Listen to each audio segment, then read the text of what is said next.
Okay. Good evening, everyone, and welcome to our regular Monrovia City Council meeting this Tuesday, June 17th, 2025. And I will call this meeting to order at 7:32 p.m. And we will start with our invocation by Pastor Larson, First Presbyterian Church, and then followed by our Pledge of Allegiance by Council Member Larry Spicer. Good evening, everyone. Hello, community, council. Let's join in prayer tonight. Almighty God, our Heavenly Father, we thank you that you care for us. You care for our city. You care for our city of Los Angeles, for Monrovia, for this world.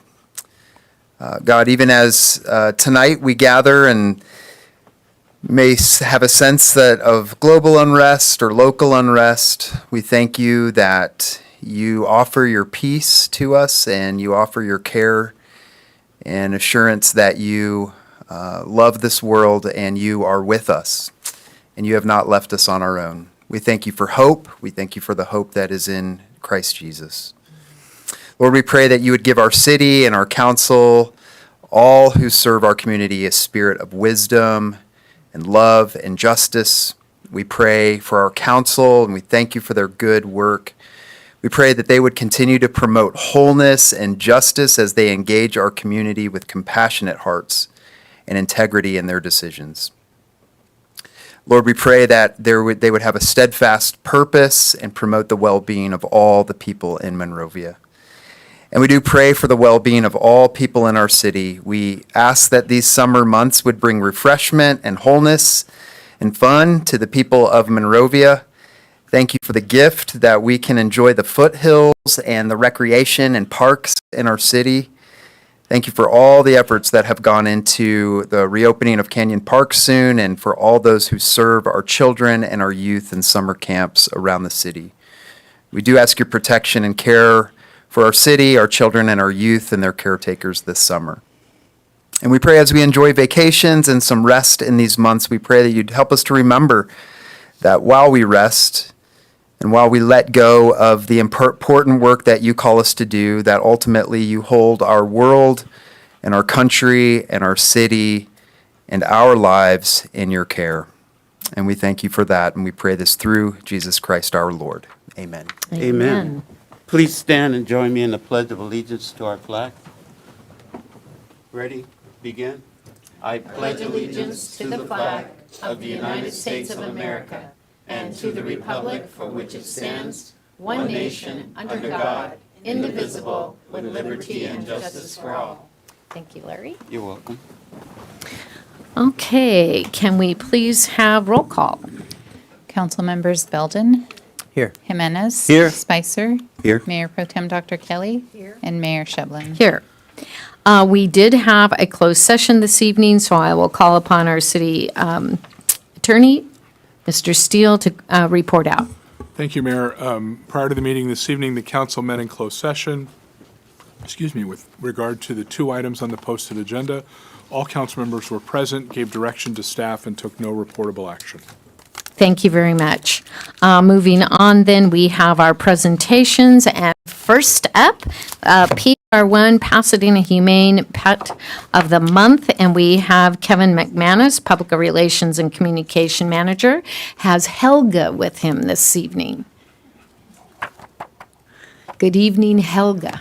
I think I remember correctly. You're right. Yep. Yeah. The first time I've ever had to bring a pygmy hippopotamus to a city council meeting. But no, Miss Helga is a 5-year-old bulldog, Saffy hippopotamus who's looking for her forever home. Helga came in stray with another dog who was adopted during Free Adoption Day a couple weeks ago, and Miss Helga is still waiting. So she's definitely available. Very, very sweet. If you can, deal with a little bit of snoring and a little bit of panting from time to time.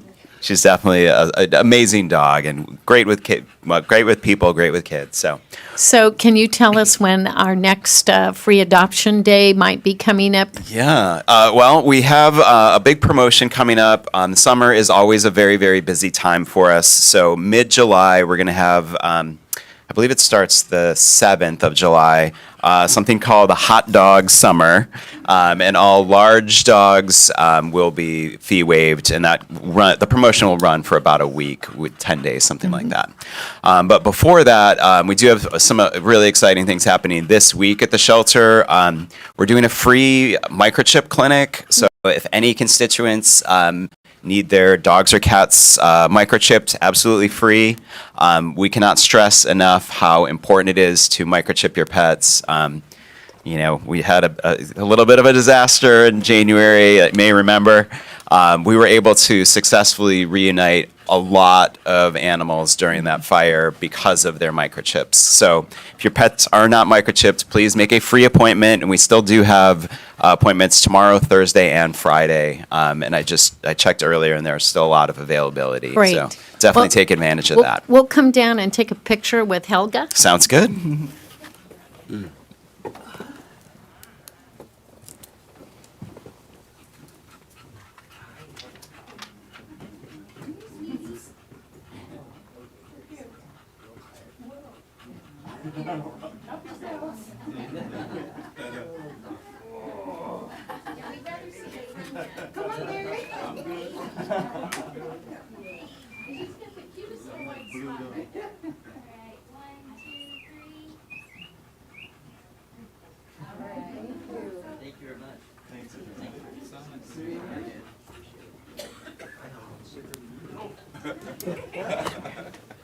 Sorry, one last thing. So sorry. We have a pet emergency preparedness seminar on Saturday with an instructor that you all know and love, the trainer, at 11, 12, and 1 at the shelter, also free. So check that out on our website. Thanks. You're welcome. Thank you.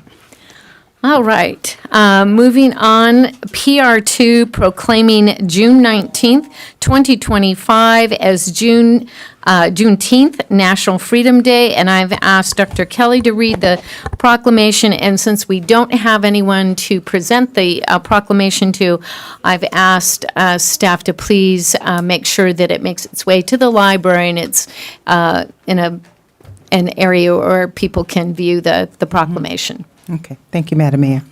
Whereas on September the 22nd, 1862, President Abraham Lincoln issued the Emancipation Proclamation, officially ending slavery, changing the status of more than 3.5 million enslaved African Americans in the Confederate States of America. And whereas on June 19th, 1865, 2 years after the signing of the Emancipation Proclamation, Union General Gordon Granger arrived in Galveston, Texas, to inform enslaved Africans of General Order Number 3. The people of Texas are informed that in accordance with a proclamation from the Executive of the United States, all slaves are free. This involves an absolute equality of rights and rights of property between former masters and slaves, and the connection herefore existing between them become that between employer and hired laborer. And whereas Juneteenth, also known as Juneteenth Independence Day, Emancipation Day, Emancipation Celebration, and Freedom Day, is the oldest nationally celebrated commemoration of the ending of slavery in the United States. And whereas Juneteenth represents freedom, as well as how the emancipation was tragically delayed for enslaved people in the deepest reaches of the Confederacy. This is a painful chapter in American history that also serves as an opportunity for us to recommit ourselves to combat all forms of modern-day slavery, human trafficking, and racial injustice. and justice, as well as to continue to fight for freedom. And whereas, in support of Black Lives Matter movement, we must stand in solidarity with those who are fighting for justice and human rights and acknowledge that the struggle of equality continues. And whereas, on July 7th, 2020, the Monrovia City Council adopted Resolution Number 2020-58, declaring June 19th of each year as Juneteenth National Freedom Day. And now, therefore, I, Becky Shevlin, Mayor of the City of Monrovia, California, along with the entire City Council, do hereby proclaim June 19th, 2025 as Juneteenth National Freedom Day, and encourage the community to honor and reflect on the significant role that African Americans have played in the history of the United States and how they have enriched society through their steadfast commitment to promoting unity and equality, dated this 17th day of June, 2025. Thank you, Dr. Kelly. And although we don't have anyone to present it to, why don't we still take a picture? You have a picture, huh? Come on. You can put our picture. Take our picture with us. Yeah, how about that?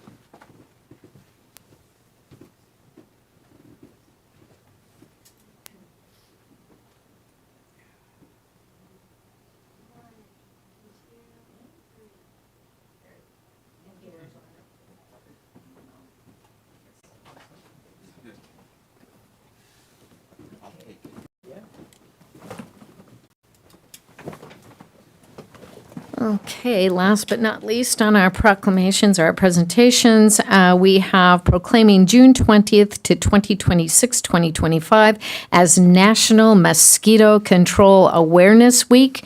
And we have with us this evening Pablo Cabrera he's a communications specialist with the San Gabriel Valley Mosquito and Vector Control. And Pablo, you can go ahead and stand up at the podium, and I am going to read our proclamation, and then we can come down and take a picture, and you can also say a few words. And just so he came with gifts too, I want to mention that, and it's really heavy, but it's our mosquito bite prevention kit, and that will come in very handy for our concerts in the park and our movies in the park, for our upcoming MAP event, picnic in the Julian Fisher Park, and there's lots of nice little mosquito wipes in there. But let me read the proclamation.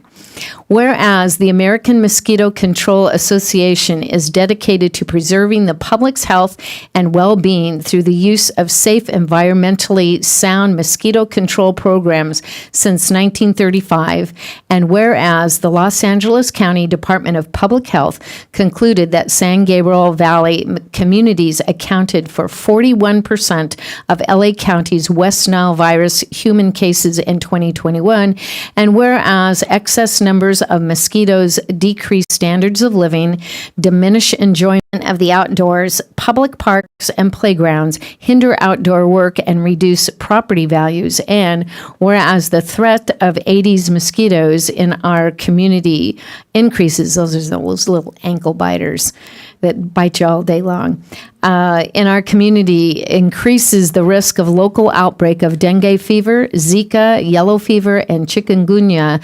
And whereas the City of Monrovia, in cooperation with the San Gabriel Valley Mosquito and Vector Control District, has been involved in protecting public health from mosquito-borne illnesses. And now, therefore, I, Becky Shevlin, Mayor of the City of Monrovia, California, along with the entire City Council, do hereby proclaim the week of June 15th through June 22nd as National Mosquito Control Awareness Week, dated this 17th day of June 2025.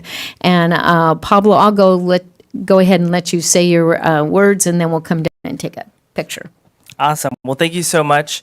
Good evening, Honorable Mayor Becky Shevlin, who is also our trustee representing the Mayor of Monrovia for the San Gabriel Valley Mosquito and Vector Control District. And thank you to the rest of the City Council, City Manager, and residents who are joining us here tonight. Like Mayor Shevlin said, my name is Pablo Cabrera, Communications Specialist with the San Gabriel Valley Mosquito and Vector Control District, where we provide the highest level of protection from vectors and vector-borne diseases in the San Gabriel Valley. I must first apologize that the world's most famous mosquito, Ada Ease, if you're familiar with her, could not be here. She is a very busy mosquito, She especially. told me she had a hot day. She's a very busy mosquito and has many places to be. But on behalf of the district, we appreciate the City Council proclaiming June 15th through the 21st as National Mosquito Control Awareness Week in Monrovia, California. This offers a great opportunity to increase awareness about the impact of mosquitoes they have on public health. Mosquitoes are the most dangerous creature on Earth because of the diseases they are capable of transmitting. Here in Southern California, we worry most about West Nile virus, which is endemic to the state, meaning it is always present. It's a matter of when it emerges, when the mosquito population is high enough. And we're also more concerned now about dengue. Just last year, 11 locally transmitted cases occurred here in the San Gabriel Valley out of 18 that were statewide, and that was the first in state history that occurred. Mosquito control is a shared responsibility, and we do need the help of residents all over the San Gabriel Valley to tip, toss, and protect. Tip out stagnant water, toss unused containers, and protect using mosquito repellent with one of the 4 active ingredients recommended by the CDC, which is DEET, picaridin, IR 3535, and oil of lemon eucalyptus. Like Mayor Shevlin mentioned, our bite prevention box are mosquito repellent wipes, so it's a little wet wipe, and that active ingredient is picaridin in that one. As always, our district is here to help. We have seen the mosquito populations slowly increasing in the last few weeks. As the temperatures start to rise, it's a natural occurrence that we start to see the mosquito population increase as well. Residents can always reach out to us for our services and notify us of any potential mosquito sources in their community by visiting our website at sgvmosquito.org.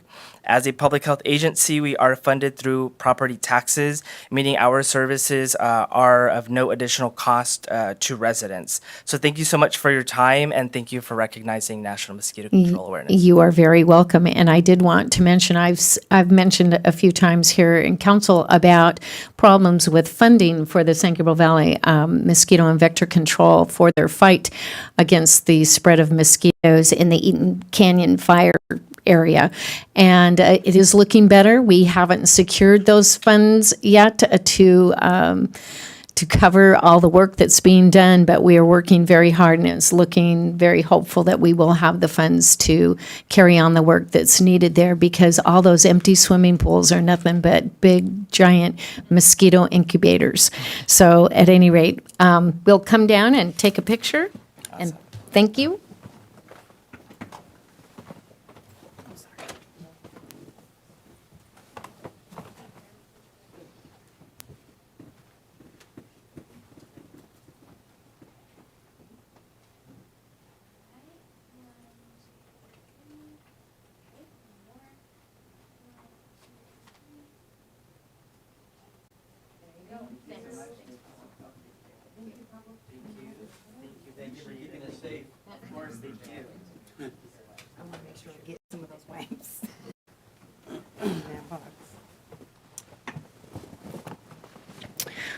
Okay, that brings us to the end of our presentations. And we don't have a student government representative report. Those will resume in September.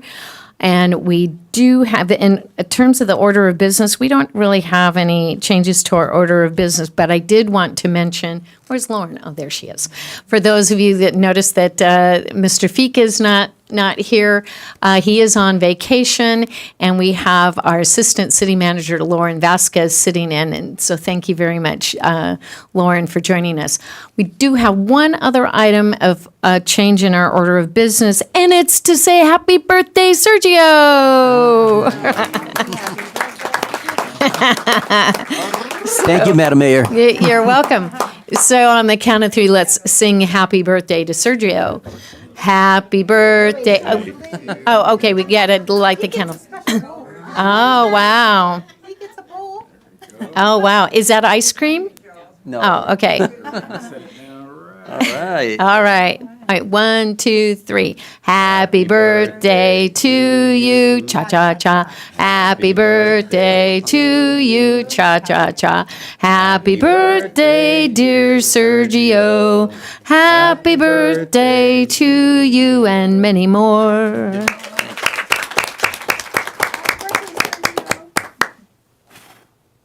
May all your wishes come true.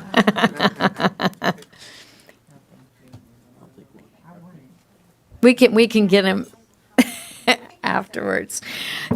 Thank you very much, and happy birthday, Sergio. Thank you. And then on our consent calendar, those are items CC1 to CC17, and they are considered ordinary in business and can be enacted in one motion unless someone has asked for a matter to be pulled. We did not receive any requests for matters being pulled, so unless there are questions from council, do we have a motion to approve? Motion to approve CC1 through CC17. We have a motion and a second, then without further discussion or no dissensions there, or it is approved. You need a little bit of water here. Got a gravelly voice. We need a cupcake. For sure. Okay, we're coming up now on, this is the time under public comment for you to, and thank you for joining us this evening, for you to make comments on items not on our agenda. You have up to 3 minutes to make your address, and I believe we do have some speaker cards, and Alice here will call you up by name, and just know then, if you have an item that you want to comment on under the agenda, you can also give us speaker cards for those as well. But for right now, it's for items not on the agenda. Beginning with Joel Larson. Joel, Hi. good evening Good again. evening again. Yes. So I'm just thankful to have just a couple minutes here. I know it's always good chance for pastors to be concise with 3 minutes, so thank you for that. I'm just, I was meeting with a mentor last week, and in the midst of changes that happen, maybe that we're leading, he said, people get down on what they are not up on.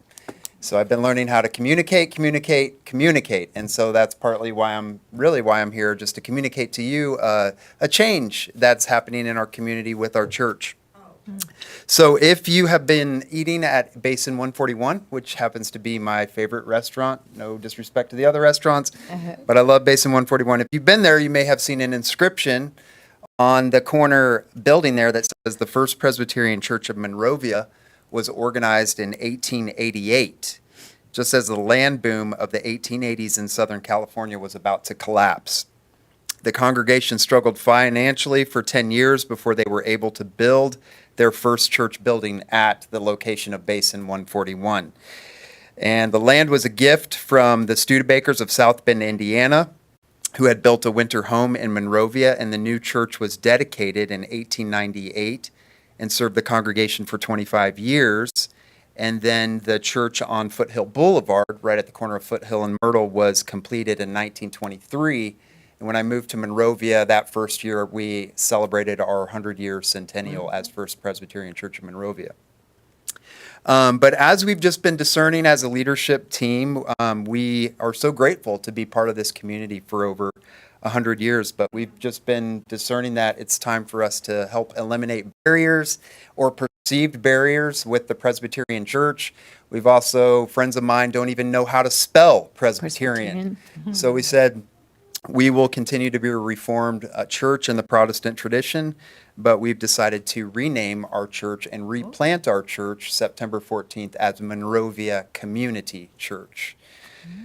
And so by leaving Monrovia in our church name, we firmly plant ourselves in this location of Myrtle and Foothill that we've been here for 100 years. And whether people are coming from Pasadena or Azusa or Duarte, we are living into our church being a hub and ascending church that is very local in Monrovia.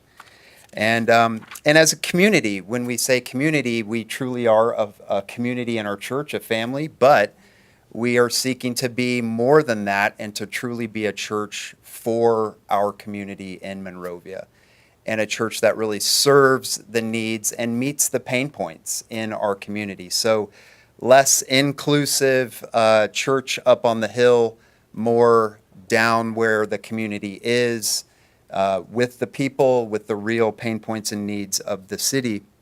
And so we chose Monrovia Community and also church, because we believe that Jesus has called the church to be more than a club, more than an organization, more than merely a business entity, but to be truly a church, a people that worship him and are sent into mission in his world. So some things that we're excited about are the September 14th replanting service. I want to invite all of our city council just to be part of that and to celebrate with us. We're very excited about some things happening at our church in our Tiny Treasures preschool. It's been there for years and years. I meet 60-year-olds in our community who say, I went to that preschool. And there's people in our church who are now the elderly congregation who went through that preschool. So very happy that we'll continue to serve over 75 students in our community at the Tiny Treasures preschool. Also, we have a partnership with FAVA, the Foothill Academy of Vocal Arts, and we are hosting a Mary Poppins sing-along camp, and I will refrain from singing Mary Poppins tonight. But we have 40 campers there. And we're also excited this fall that we're going to be welcoming a local homeschool cooperative of over 200 families coming from Arcadia to Monrovia. Woohoo! Cheers. So the boba place on the corner, Starbucks and Yogurt Land, will see a huge boom in business from teenagers, and they will be excited about that. So very excited for the things that are happening. We just are thankful to continue to be just a local church in the community. Our heart is not to be a mega church, not to be a church that is self-centered, but to truly be a people that are finding their unique identity and calling to serve the needs of this beautiful community of Monrovia. So I just want to thank you for your continued support and presence, and know that we are here not just for ourselves, but for the community of Monrovia as we move forward. Thank you. Thank you. Next is Ellen Dewar.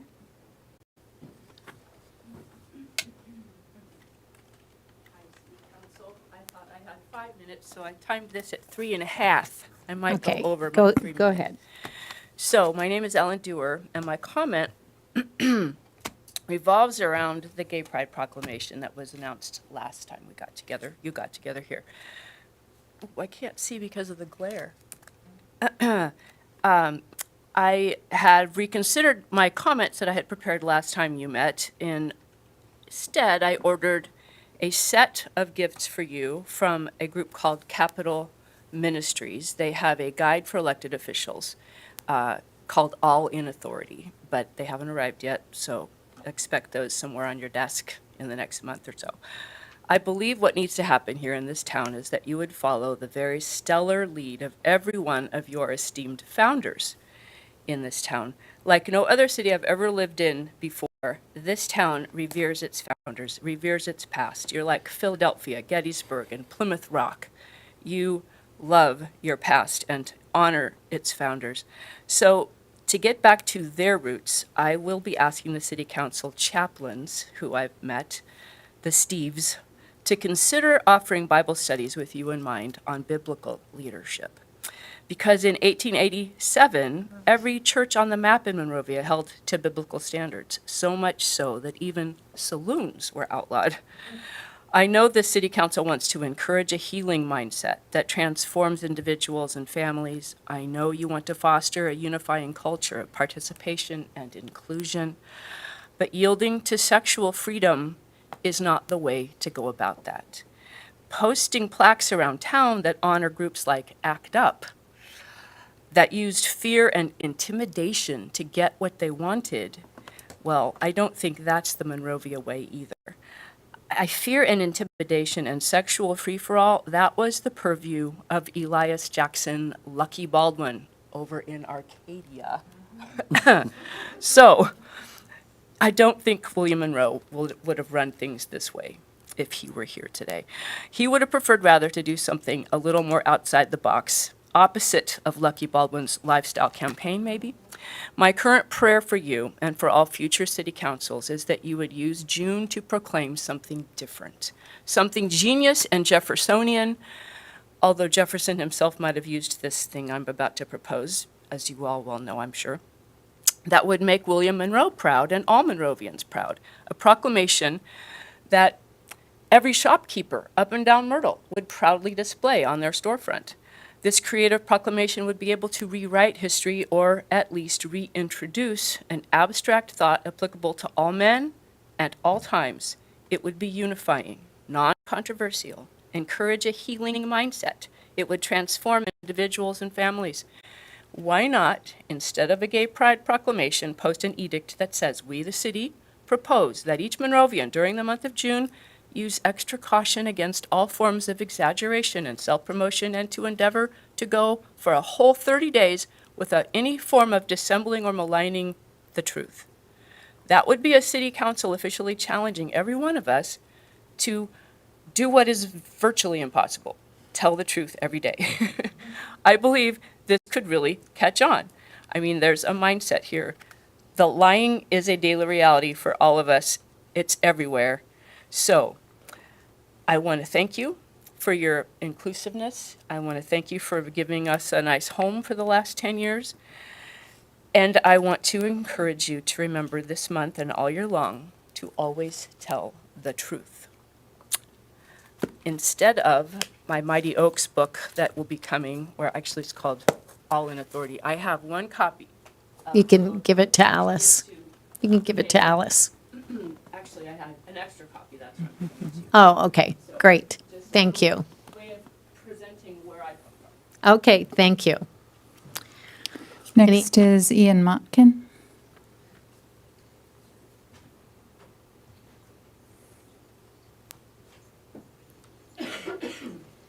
Good evening, Hello, Ian. everyone. Wonderful to see you all. I guess I'm a little bit inspired by a couple of different things, including the fact that I did a lot of research on the property I live at, 105, and I discovered that the wife of one of the owners of the original Wilson Hotel was named Golda. Golda is, in my opinion, most obviously a Jewish name, and I guess I want to encourage some opportunities to do more interfaith activities here, because as a Jewish person, I feel very invisible. And I know Larry's famous relative who was formerly married to, the Jewish guy. What was her name again? Barbara, yes. Who are Grandma you Barbara Ann. Grandma Barbara Ann? No, No? That's not her name? no. What is it? Ian, You're- go ahead Let with me just your move forward. comment. But the point is that we Right. need to acknowledge that there are other faiths. I guess I'd like to see more activities, and I guess I asked Dr. Kelly's help with this, that would be more inclusive of different faiths, because like I said, as a Jewish person, I feel very left out of a lot of the things going on. When you have your Christmas parade, why not have something with a Hanukkah menorah also? Why not be more inclusive in that sense? That's just one thought. Okay. Also, I guess, on a more practical note, getting back to the property that I live on, I guess I'm also inspired to think of ways that the city council can develop a way of, let's just say, having a little bit higher standard of living, as I mentioned before, for the newly arriving soon affordable housing. I know that, Oak Park? I know that the new ownership is coming along, and I think it's really critical for us to encourage and develop some sort of waiting list protocols, because I know a lot of times without such a protocol, then you end up just an endless list of people, trying to get onto the property. There are many creative ways to develop waiting lists that provide opportunities for, a lot of people who want to, be in an affordable property. And then I would like to also say that I think there must be some way also, at the same time, to establish minimum criteria of what are livable conditions. because like the fact that our building has had this black mold problem for quite some time, in which at least 4 people have died, I think we need to say that black mold is not acceptable in the city of Monrovia. And that I know for a fact, having done some research, that there are specific types of air conditioner and heater equipment that actually discourage the growth of black mold. I think we need to maybe do a little bit of a study on that and talk about maybe requiring such, equipment be part of future, especially affordable housing, where there's obviously a problem with getting landlords to pay sufficient amounts so that people live safely in their apartments. So I think this is crucial, especially as we are now looking at more affordable housing. And my understanding is that the Oak Park property the new ownership will come sometime in July. So I hope we can have this conversation soon so that we're not just facing things happening without planning. That's what I was hoping to say. Thank you all. Thank you. Thank you. Are there any other individuals, anyone else wanting to address our city council under public comment? Yes, come forward. Just state your name and let everybody know who you are. Yes, perfect. Thank you and good evening. My name is Joanna Hirasuna. I am the new executive director for Foothill Unity Center. So thank you to Mayor Shevlin. I've run into you in a couple of meetings, and I'm very happy to finally make it to one of these meetings, and I'm happy to finally be getting out in the community. I know that Foothill Unity has a long history here in Monrovia of over 40 years, and we are still going strong. We have definitely had a lot of changes in the last year and a half with our team and our leadership. And now coming in, we really want to reestablish Foothill Unity and its presence and importance here in the community, and really trying to assist, of course, Monrovia residents and those in the San Gabriel Valley. We do cover 12 cities, so we have quite a large amount of individuals that we service, but we take great pride in that we are still very much here to serve those that are in need. Food being first and foremost what we do. We've provided over 700,000 meals last year. We continue to grow every single year. Last year we saw about a 37% increase in the number of new families. So we are certainly seeing the need grow and certainly seeing more individuals that are impacted by the needs. For a variety of reasons. Of course, the fires certainly have been a big part of that, and we've seen that in our Pasadena numbers. We have a location there as well. But we are averaging anywhere from about maybe 700 to 1,000 families on a monthly basis just from our Monrovia location. And those are the number of households that we are serving every single week. We have distributions here at our Monrovia location on Monday, Wednesdays, and Friday.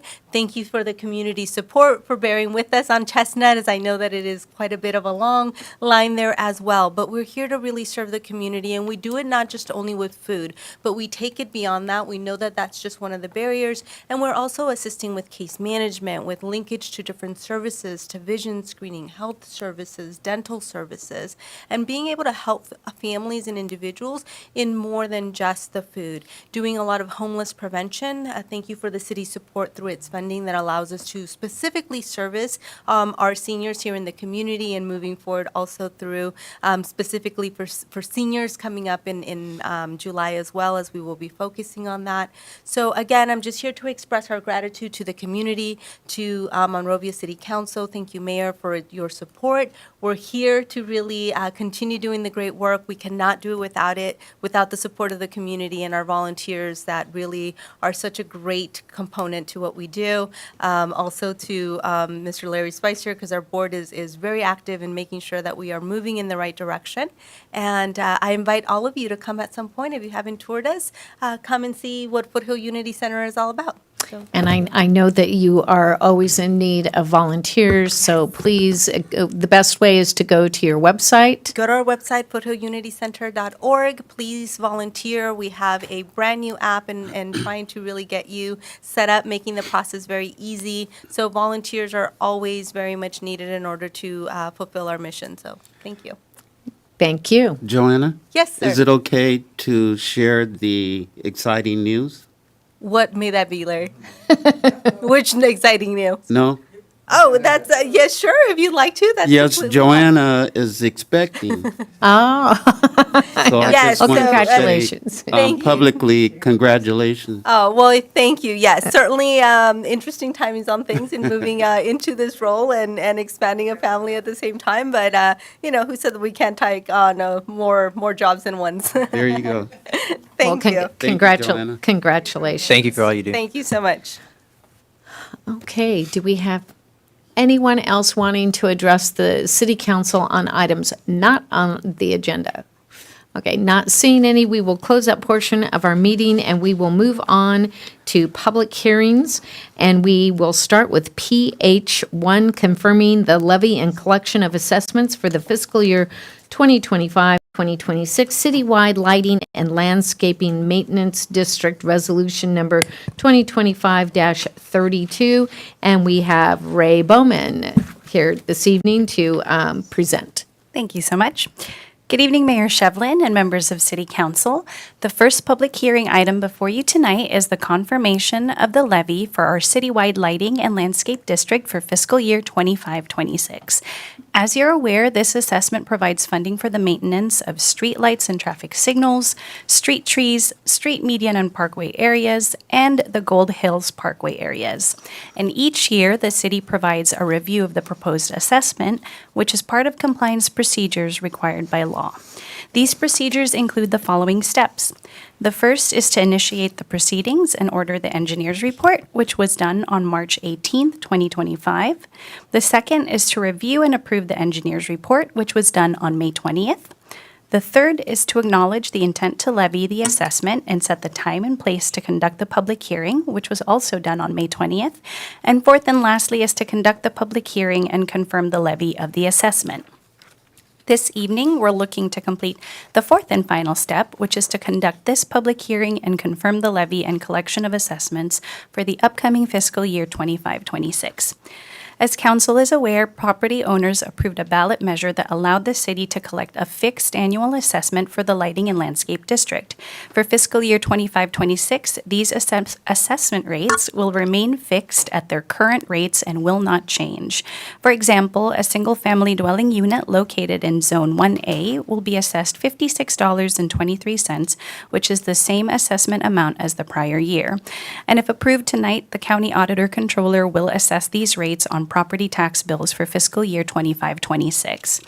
As a note, City Council and staff have been working over the past few months to reassess the city's existing districts. Study sessions were held in February and April to discuss potential solutions in order to keep pace with the increasing costs of maintaining the districts.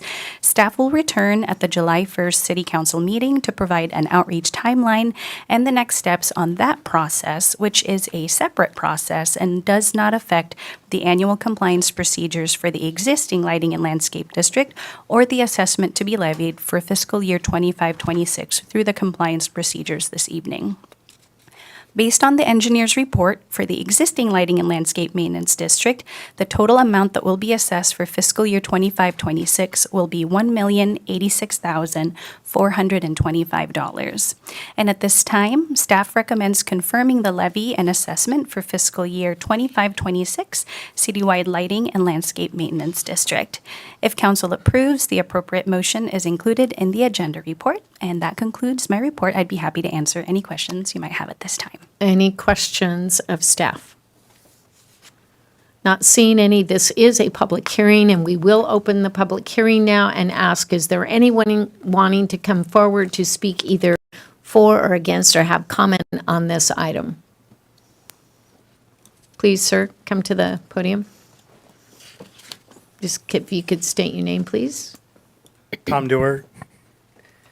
I spoke last time about lighting, so this is interesting that you're coming up on lighting today. I guess I'm in support of this because I want good lighting to be in our city. But I would ask that we not just pass this resolution and fund it, but we actually do something about it and have a plan to keep the lights on in Monrovia. And that's all the lights, not just Monrovia lights, Edison lights, Monrovia lights. That's all I have to say. Thank you. Thank you. Anyone else wanting to come before the council in this public hearing to make comment on this item? Not seeing any, we will close that portion. We will close the public hearing, come back to city council. Again, I'll ask if there's any questions of staff. If not, do we have a motion? I'd like to make a motion to approve resolution number 2025-32. I'll second it. We have a motion and a second. Can we please have a roll call vote? Councilmembers Belden, Yes. Jimenez. Yes. Spicer. Yes. Mayor Pro Tem Dr. Kelly. Yes. And Mayor Shevlin. Yes, thank you very much. And to respond to the speaker, yes, we are working hard on increasing our revenues so that we can take care of do a better job at taking care of our lighting. I shouldn't say it that way. We take care of our lighting, but it has been subsidized for a long, long time. Okay, we are now moving on to public hearing 2, confirming the levy and collection. Oh, do you have to read anything after the public hearing on this side? Okay, great. Public hearing number 2, confirming the levy and collection of assessments for the fiscal year 2025-26, the Park Maintenance District, Resolution 2025-33. And I take it, Ray, you've got this one too. Yes. Thank you so much. Thank you, Mayor and Council. The second public hearing item that we're reviewing this evening is the confirmation of the levy for the Park Maintenance District for fiscal year 25-26. And as you're aware, the Maintenance District provides a portion of the funding to maintain all of the city's parks. And each year, the city provides a review of the proposed assessment, which is part of our compliance procedures, which are required by law. These procedures, again, include the following steps. The first is to initiate the proceedings and order the engineer's report, which was done on March 18th, 2025. The second is to review and approve the engineer's report, which was done on May 20th. The third is to acknowledge the intent to levy the assessment and set the time and place to conduct a public hearing, which was also done on May 20th. And fourth and lastly is to conduct the public hearing and confirm the levy of the assessment. This evening, we're looking to complete the fourth step, which is to conduct this public hearing and confirm the levy and collection of assessments for fiscal year 25-26. As background, the district was approved with a provision that allows for annual CPI increases. And the CPI increase for fiscal year 25-26 is a positive 3.327%, which is an increase of 50 cents to the assessment rate. This takes the rate from $15.24 to $15.74 per dwelling unit. If approved, the county auditor controller will assess this rate on property tax bills for fiscal year 25-26. The total amount to be assessed for fiscal year 25-26 will be $312,139. And at this time, staff recommends confirming the levy and assessments for the fiscal year 25-26 Park Maintenance District. If council approves, the appropriate motion is included in the agenda report. And that concludes my report. I'd be happy to answer any questions you might have. Any questions of Ray? Not seeing any. Again, this is a public hearing, and I will open it up to the public. Anyone wanting to come forward to speak either on or against this item or make any comment on this item? Not seeing any, then we will close the public hearing and come back to City Council for any further discussion, or if none, a motion. I'd like to make a motion. I'd like to make a motion to adopt resolution number 2025-33, confirming the levy and assessments for the fiscal year 2025-2026 Park Maintenance District. A second. We have a motion and a second. Can we please have a roll call vote?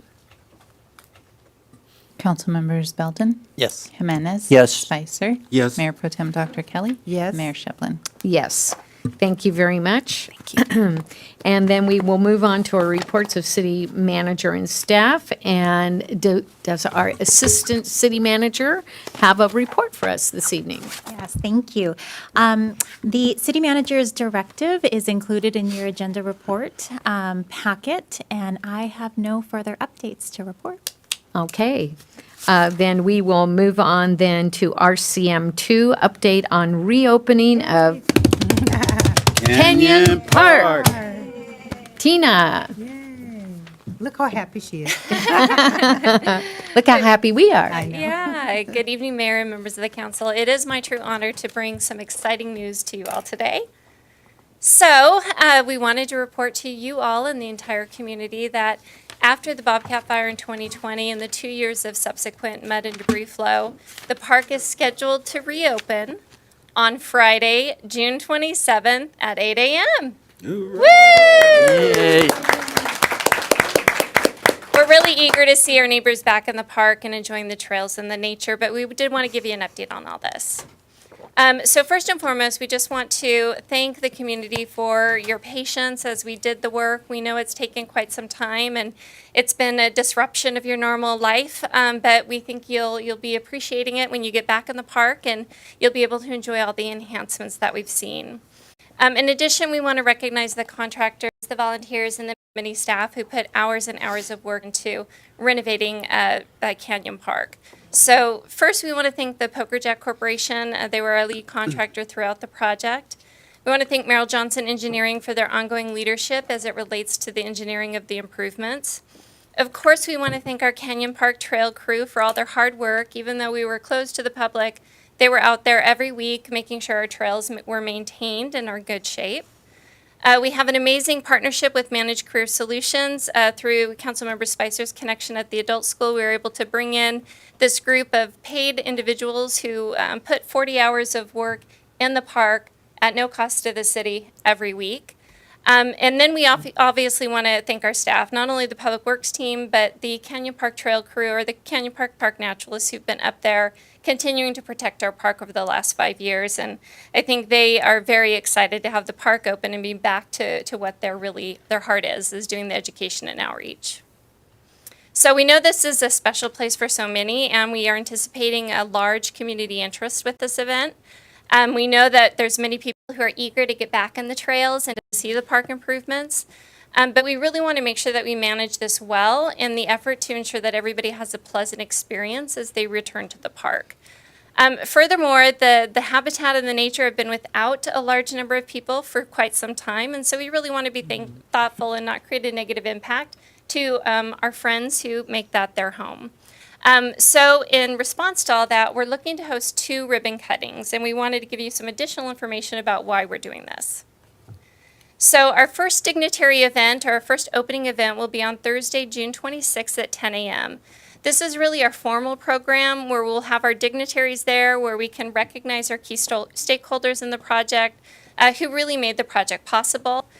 This event will allow all of our dignitaries to actually explore the park, to become more familiar with the enhancements, and learn about the repairs that we've done over the last 5 years. And we do want to just remind everybody that this will be an invite-only affair, just so we can be thoughtful about recognizing that we don't want to overwhelm the park with too many people on that first day. This was the invite that was sent out to those dignitaries. But then the very next day, that morning, on Friday, June 27th at 8 a.m., will be open to the public. We will go ahead and hold a scaled-down program where we will have a ribbon cutting, but we'll be welcoming everybody into the park that day. We do want to be mindful of how cars and vehicles, there's limited parking in Canyon Park, so we're encouraging residents who want to come out to this event to walk, ride, or roll to the event and just get some extra steps in as they come to the park. We will have some park greeters there to welcome everybody into the park. We're hoping council can join us again that morning and give high fives and cheer everybody on as they start hiking our trails again. And we will have some commemorative items recognizing this welcoming place that we'll be giving out to the community on a first-come, first-served basis. This is the invite that you've seen in the city manager's update and that we'll promote again this coming week. And as people look to come back into the park, we just wanted to provide some helpful hints and kind of share how this is going to work. So the park hours will return to 6 a.m. to 6 p.m. Historically, the park's been closed to vehicles on Tuesdays so we can do maintenance. With the park being closed for such a long period of time, we want to go ahead and make it as open and as accessible as possible. So we will not be closing the park on Tuesdays to vehicles. We'll continue to stay open on Tuesdays so people can come in and park in the park and use our trails. In addition, we do have parking fees, but we will be waiving the parking fees for the first few weeks. This is really a gift to the community to thank them for their patience, as well as to kind of mitigate any traffic congestion we might see on Canyon and to reduce the impacts to our neighbors on Canyon and Oaklade Boulevard. Trail access. So Monday through Friday, we will have the park open to the public and no reservations will be needed. We know that we have a lot of people who want to come in the park on the weekends, so we will be asking that we have a no-fee registration process in place for Saturdays, Sundays, and on holidays. We'll make adjustments to this as we move forward, but we will do it as we did during the COVID times. So it'll be from 6 a.m. to 10 a.m. we'll have one reservation period, 10 a.m. to 2 we'll have a second, and 2 p.m. to 6 we'll have a third. Each one of those time slots will have 150 spots for a family or a group to make an appointment. So that'll give us over 450 people in the park on a day, which we think is a good amount of folks.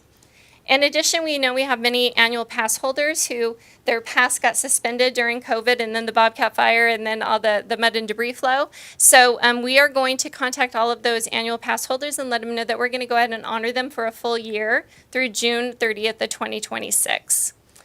In addition, we do have facility rentals and new enhancements to the facilities that we want to celebrate with the community. We're going to suspend approving any private event rentals just so the general public can get access and the staff can get reacclimated to the park and the full operations. And we'll be coming back to City Council for those fees as well in the near future.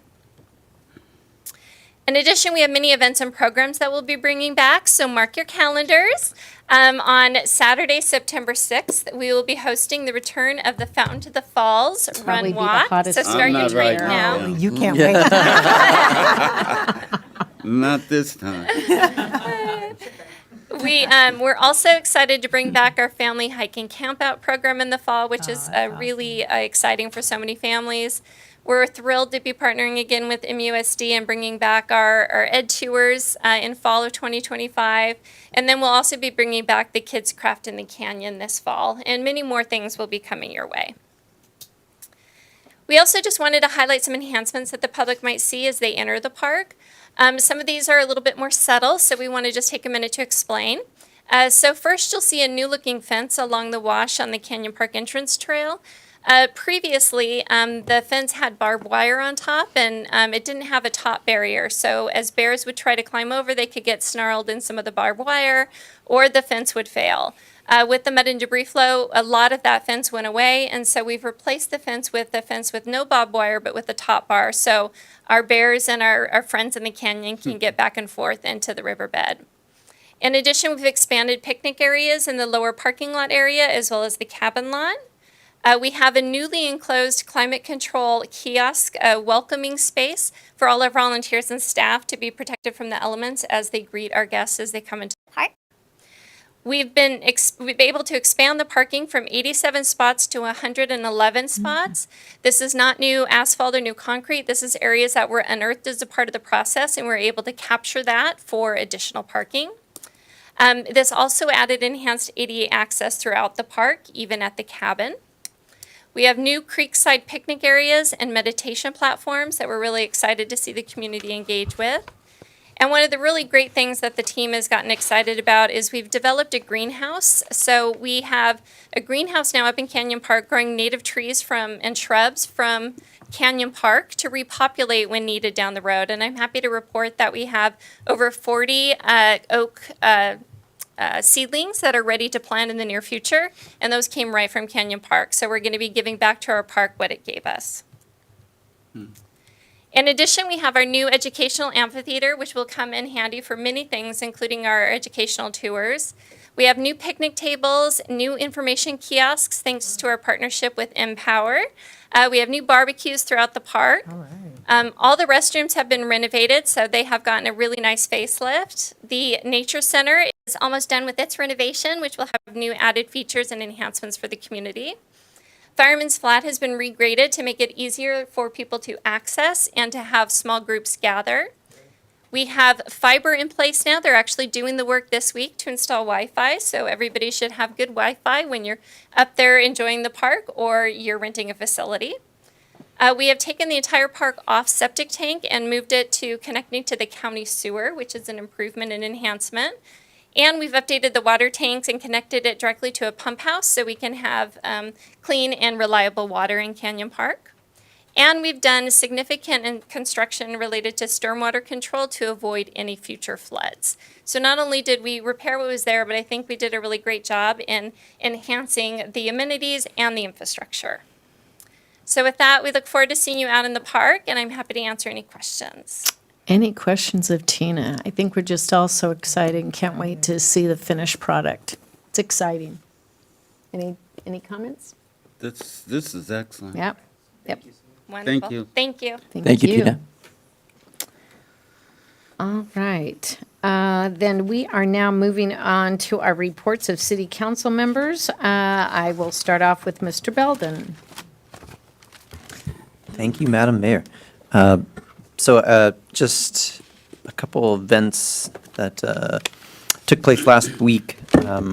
Had a chance to participate. I think it was just last week. Yes, it was the Safe Streets and Roads for All virtual meeting that the city hosted to talk about some pedestrian safety improvements that are planned, and also just to get more information from the public. So they're having a few more meetings coming up, so it's a great chance for people to provide some comments on making sure that our streets are safe for all, so it's safe for pedestrians, bicyclists, and cars, so we can just reduce traffic collisions that can have some really detrimental impacts on the community at large. So there was quite a few folks there, and hopefully we can get even more as they continue to collect information. And I know Alex is somewhere in the back there, there he is in the corner.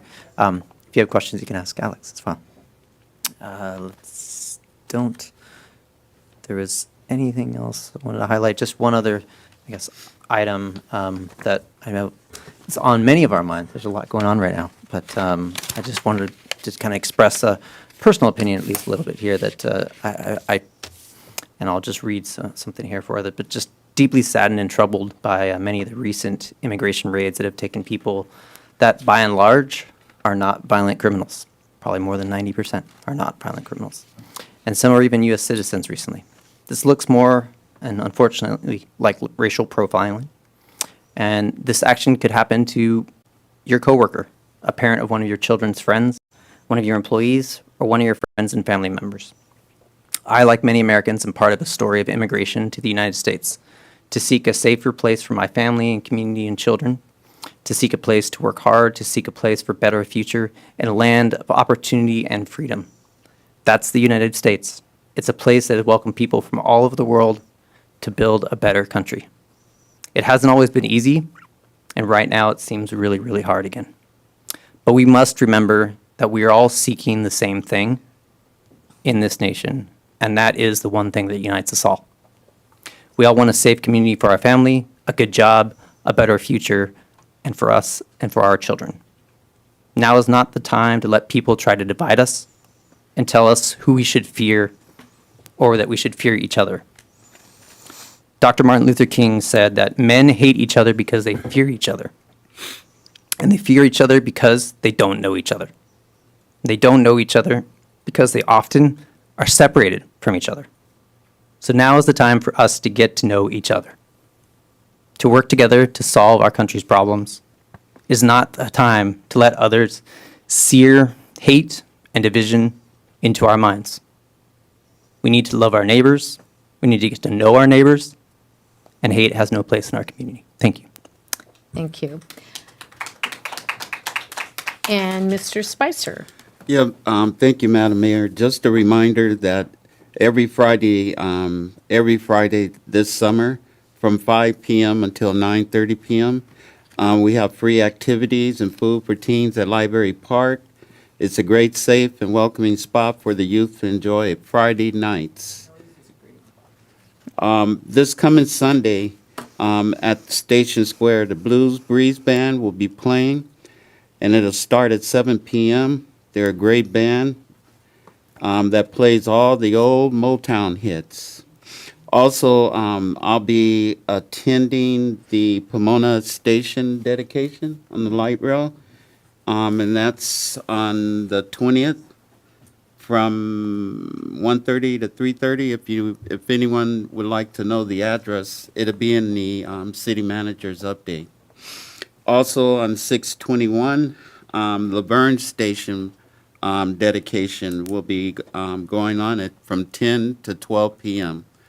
So I think that would make 23 out of the 25 stations that have come a long ways from the beginning of the light rail. Yeah. So that's my report, Mayor. Thank you, Thank Mr. you. Spicer. Sergio? Thank you, Madam Mayor. I want to announce that there was a local Heroes Night at Chick-fil-A. Monrovia's first responders were there, our fire department, our police department. It was a special day for everybody, especially the kids. The kids were able to actually try some of the sirens and equipment, get inside the first responders' vehicles. How often does that happen? At the pancake. And they had a great time. They had a really great time, and I want to thank Chick-fil-A. It's another example of a partnership between Monrovia and its business community that allow us to have the event there. That was a great celebration. I want to also address the recent events which are happening on a national level. Peaceful protest is an American tradition. Violence should not be an American tradition. We're very lucky here in Monrovia. All of us have heard the expression American exceptionalism. I think that in Monrovia, it should be called Monrovia exceptionalism. That means that we're very different from other places. I'm very proud of the people that participated in a peaceful protest in Monrovia, regardless what your political ideas are, your philosophy is. This is the way things should be done, the Monrovia way. Doing things in a peaceful manner, looking for what we have in common with other people instead of trying to find our differences that we have. I'm proud to say that Monrovia kept that tradition, just like in years past when we had the Black Lives Matter protest in downtown Monrovia, it was kept peaceful. And I want to say I'm very proud of the Monrovians who participated in a peaceful protest. I also had a wonderful opportunity to celebrate Father's Day, Faith, Family, Food, and Mariachi at Station Square. They had a wonderful concert. It was very family-oriented. You saw a big mix of people highlighting the beauty of Monrovia's diversity there. It was a great way to spend Father's Day with your family. And the name of the mariachi was Mariachi Bohemio. They did a wonderful job. I just want to say, I want to compliment Community Services for the choice of the band. You always pick the right bands. Thank you so much. Okay, Dr. Kelly. I was pushing my button. I figured I was the only one left. Thank you, Madam Mayor, and to my esteemed colleagues who all spoke out in solidarity to our community members who might be hurting in this moment. We are Monrovians, and we are about community. And it doesn't matter what side of the aisle you're on. We're about humanity and we're about community. And that's what I love about this community. And so I want us to continue to be about community and to be about caring for others. And I think that is, that's decency and that's humanity. And I think we should continue on that path. I also want to acknowledge the fact that I'm a part of the Immigration Resource Center, and if you need, if you're looking for ways to volunteer, if you're looking for ways to donate, or if you just need information, we have an Immigration Resource Center right here in our city that is trying to do some good work there. So if you are interested in that, you could look that up. I had the privilege of being a part of a conference, Women in Municipal Government, and it was very, very insightful. I love going to that particular conference because I get an opportunity to learn from council women from all over the country and really try to understand how to mitigate issues that are in our city and how we can come together and find solutions. And so at this particular conference, there was a lot of conversation about cities all over the country, states all over the country, trying to figure out how to navigate through budgeting and how how to adjust concerning some of the budget changes that are happening within our city. So I was there with my ears open to see how we, as Monrovians, how we as leaders can serve our people at an even greater level. And so one of the things that came up in one of the workshops, which I thought might be helpful, is concerning some of the grants that we've submitted and maybe some of the grants that got denied, that there's an opportunity where we could rewrite the grant, some of those grants, and rewrite them in a way that is going to be more in alignment with the administration's priorities. So some of that is about language changing, so that we're in alignment with the priorities in rewriting the grant. So that's a conversation that I think I can have perhaps with Dylan, but it was very creative as it relates to how we could continue on and receive some of the necessary funding to take care of some of the jobs that we need to take care of. And a lot of conversations from states and cities all over the United States. Some of those concerns were concerning budgeting and how cities can prepare. One of those ways was finding partnerships, particularly with clergy, particularly with churches, because as Foothill Unity Center spoke about how many families that they're seeing an uptick and increase daily, well, we're going to see a lot of that because there's going to be some changes as it relates to SNAP, CalFresh, and so meal insecurities might be more even prevalent. So it's something that we could be making plans ahead of time, not only partnering with Foothill Unity, but also partnering with some of our churches within our community to see in what ways that our city can partner and help mitigate some of those issues. Something that we could prepare for as well. There's going to be some changes with after-school programs, so that might be an opportunity for the city to partner as well.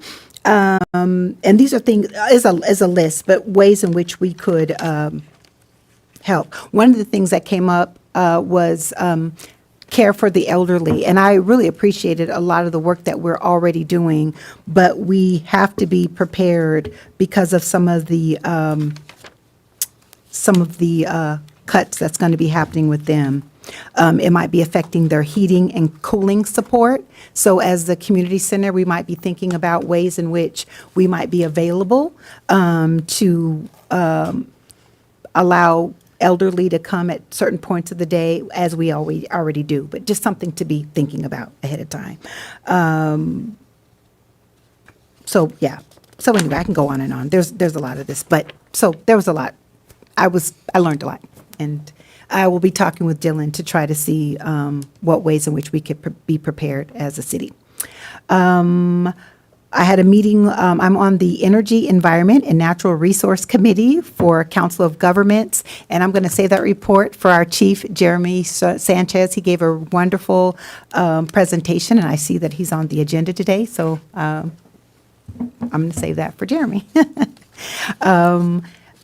For the library has many programs for residents of all ages, including those entering adulthood, late teens, early 20s, who may be looking for community connections. Programs including things such as craft nights, Mario Karts, book clubs, yoga classes, game nights, Dungeons and Dragons, and book clubs. Stop into the library and check out the great things that we have for free. The operative word is free. MOTAB. Do better business through building community is our theme this year. The board has been in process of creating welcome packets for new businesses that come to Old Town.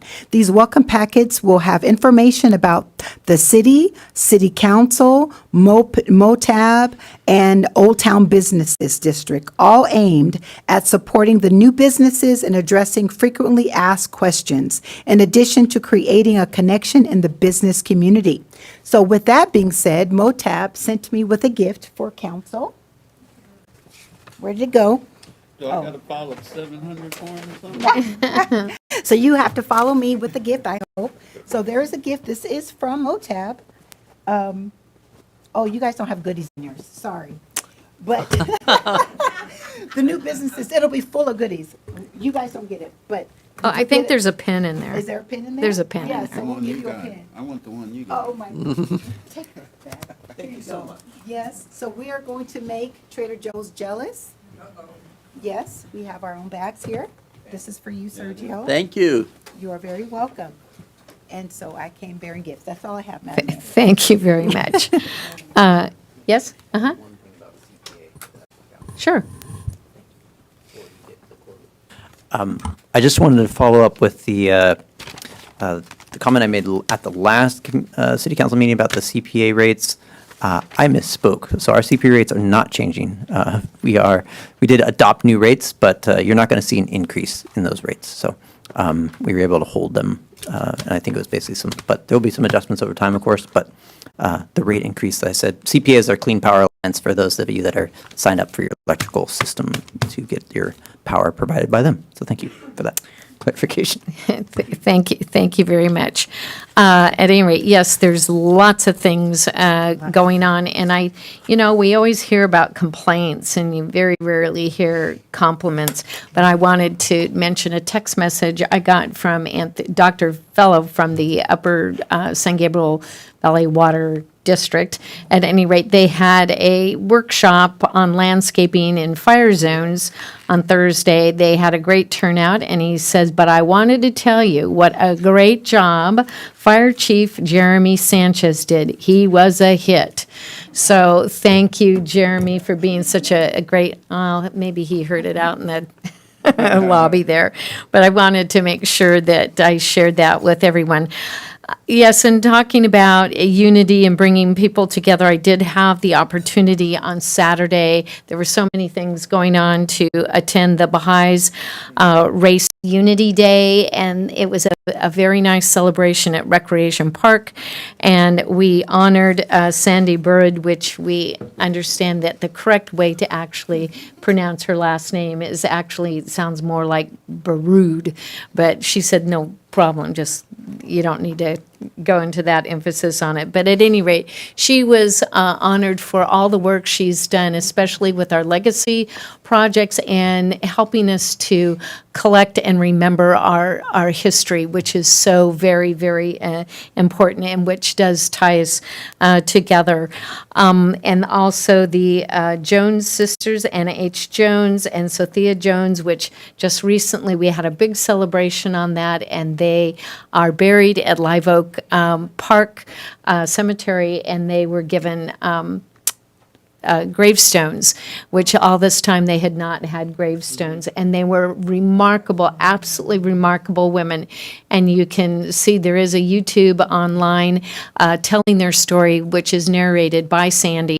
And she did a lot of research on it. And these women were very, very pioneering in their day and really made a difference in the lives of people of color, and especially women. And her Anna H. Jones was a teacher and she contributed many things. And then her sisters, so it's not Sophia, it's Sophia. They said Sophia, and that she actually was a doctor. At any rate, just phenomenal women. And if you have the chance to listen to their story, it's something to be very proud of that they were a part of Monrovia. And talking about coming together and learning about each other and meeting your neighbors and whatnot, I want you all to remember that we're having the Monrovia Area Partnership, the annual picnic. It says block party, but it's not just a block, it's everybody.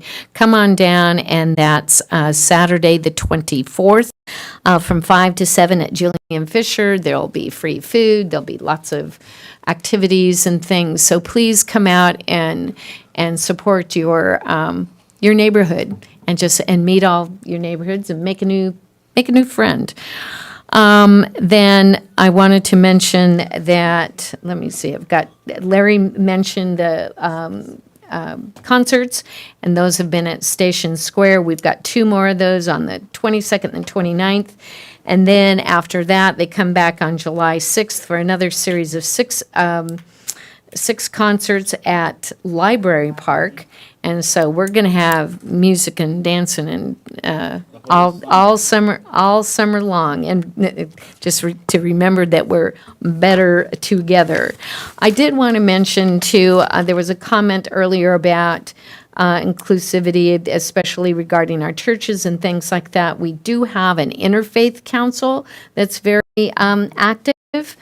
And also, the Jewish Federation has their offices on Lime here in Monrovia, and that's the director there is Jason Moss, and he has come many times. He's a very busy guy, can't make it here a lot, but I wanted to mention that as well. I've got all these notes all over here, and I think Edward will like this one. This is Mission at Twilight. This is a mission-to-mission thing. This is Active Streets, and this is presented and hosted by the SGV. It got cut off there, but I know it's through the COG and their Active Street program. Sunday, June 22nd from 3 to 8 p.m. It's a free event, and it's 5 miles connecting Alhambra, San Gabriel, and South Pasadena, where they close down the streets, and you can walk, roll, whatever, run, whatever you want to do, and that's really neat. It's a 5-mile family-friendly open streets event, and will be car-free for residents to run, walk, and bike at no cost. So come out and support that. Again, that is Sunday, June 22nd.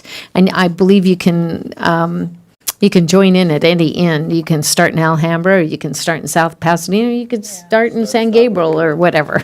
We needed to have that in Monrovia. Yeah. So the part is you have to coordinate and be able to close down the streets completely. There's no car activity at all. But this is, I don't know how many times they've done this now, several times. It's a great event. Yeah. Tons of people come out. They Yeah, all but this shop at one's a your little stores. different. This one's in the late evening, 3 o'clock to 8 p.m., and normally they're in the morning. So come on out for that. Another great opportunity to get to know your neighbor. So with that, I think that's all I have, and we'll go back to our agenda then. And, no. I have something formal that I need to do. Oops. I am appointing to the boards and commissions for terms as beginning July 1st. And let me, hold on a second here. These are starting with the Planning Commission, and I want to thank everybody that was involved in this, the chairs and the staff that take the time and do the interviews. I know it's a lot of work, and they meet with all the applicants, and then recommendations are made for appointment, and that's why we're here tonight. So we have from the Planning Commission, Councilmember Edward Belden, liaison to the Planning Commission, Commission Chair Aaron Stahura, is that how you pronounce it? Stahura, and Community Development Director Sherry Bermejo, and Planning Division Manager John Mayer interviewed applicants. The committee recommends the reappointment of Cheryl Rose and Michael Vashani, and the appointment of Lyle Janasek, is that close? To the commission for the term of 3 years ending June 30th, 2028.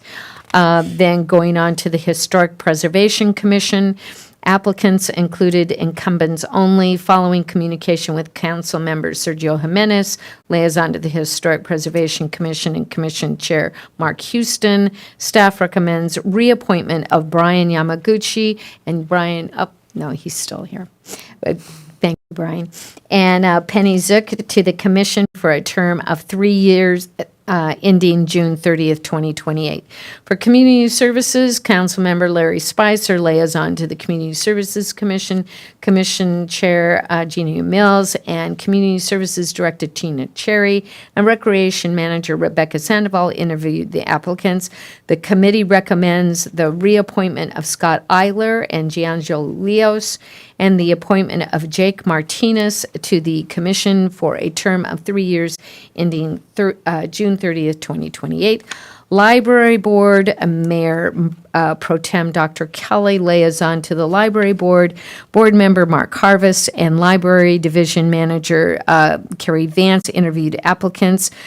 The committee recommends the reappointment of Jeffrey Ramos and Shelley Caterino, and the appointment of Julia Hernandez to the board for a term of 3 years ending June 30th, 2028.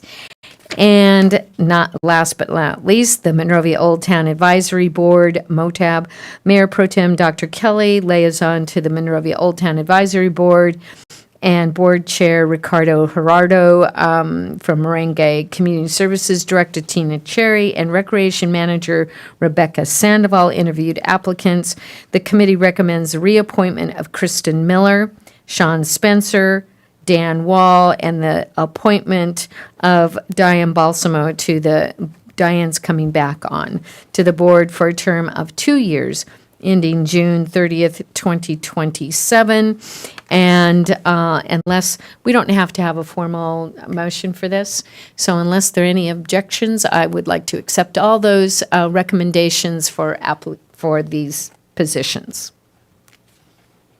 And not hearing any, so it's, let it be. So be it. And thank you again so very much for all those that were a part of that process. And thank you for all those that are coming back. And for the new members of all those commissions, we wish you the best of luck. Okay, now I'm finished. Okay, now we are going back. And we have AR1, which is, it's been a long haul.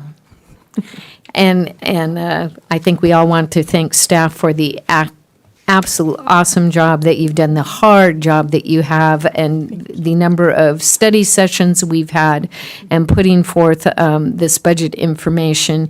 And so tonight's the night, and AR1 is our fiscal year 25-27. This is a 2-year budget. And resolution number 2025-30 and fiscal year 2025-2026 schedule of fees and charges, resolution number 2025-31 and fiscal year 2025-27 authorized position listing. So with that, I'm going to turn this over to Buffy Bullis for the presentation. Well, good evening, Mayor Shevlin and members of the City Council. Thank you for your time this evening. Tonight, it's my pleasure to present the 2-year budget for your review and approval. So leading up to tonight's meeting, we've had 2 previous study sessions to review the CIP budget, the operating budget, and fees and charges. And tonight is the last part of the process. So the purpose of tonight's presentation is to provide a high-level overview of the budget for your approval and to answer any questions you may have. Since you've seen this information in detail in prior study sessions, tonight's review will be a high-level recap of the information we discussed in the study sessions. So on this slide, I just wanted to do a quick overview of the budget timeline. So throughout the year, we've done quarterly updates to keep council apprised of the city's finances. We've had 2 study sessions on May 20th and June 3rd to discuss this upcoming budget, and then formal approval of the budget is scheduled for this evening. And I'll go over this slide quickly. We've seen this information during the Q3 update and then during the study sessions. So most city revenues remain stable and they're showing modest growth, but there is a slowdown in sales tax revenues. And as we've seen, there's changes happening at the federal level. We've been talking about changes such as potential tariffs, federal funding freezes, and federal employee layoffs. And we know that these events can have negative impacts and can cause a certain level of uncertainty in the economy. However, to close on a good note, inflation is at its lowest level in 4 years. May inflation was 2.4%, so it's wonderful news. And heading into the 2-year budget, the city is in a flexible position and we can adjust to if the economy changes. So this slide here includes a list of budget objectives incorporated into our two-year budget. The budget is based on our financial resiliency principles. We've incorporated conservative revenue and expenditure projections. We've tried to fund as many CIP projects as possible. We've continued to pay down debt and set aside funding for long-term liabilities. We're always looking to build up reserve levels to prepare for the future. And we're always seeking outside funding whenever possible to help fund special projects and programs. And then this slide here includes a high-level view of our citywide budget by fund type. I did want to note that these numbers include our CIP budgets. In total, citywide revenues exceed citywide expenditures for both years. And we'll dig deeper into some of these numbers in the presentation, but this is a high-level overview of the numbers for now. Also, I did want to note that attachment B in your agenda report includes a detailed list of appropriations by fund. So there's more detail in the attachments to the agenda report. And as we discussed at our last study session, deficits are mainly being driven by increases in costs. So the biggest driver, as we discussed, is the CalPERS unfunded accrued liability, which we call the UAL. For the two-year budget, there are large increases in the annual cost of this budget item. So in 25-26, there's an increase of 1.7 million. And then in the second year, there's an increase of 906,000. And as we discussed, that the UAL fluctuates from year to year based on the ability of CalPERS to hit its investment rate of return. And I just did want to note, we talked about this at the study session, but in the last 6 years, CalPERS has only hit their target 33% of the time. So that has impacted our UAL. Personnel costs are also a driver. So as a service-based organization, personnel costs make up 66% of our general fund budget. The two-year budget includes increases of about 3 to 6% per year. And as we discussed previously, as part of our due diligence, when a vacancy arises, we always evaluate the position, the cost, and the need before moving forward with the recruitment process. Additionally, another budget driver is our M&O costs. So we've discussed this in previous budget sessions, but our M&O budgets have been impacted by the high inflation in recent years. We've seen increases ranging from 3 to 20% on average over the last several years.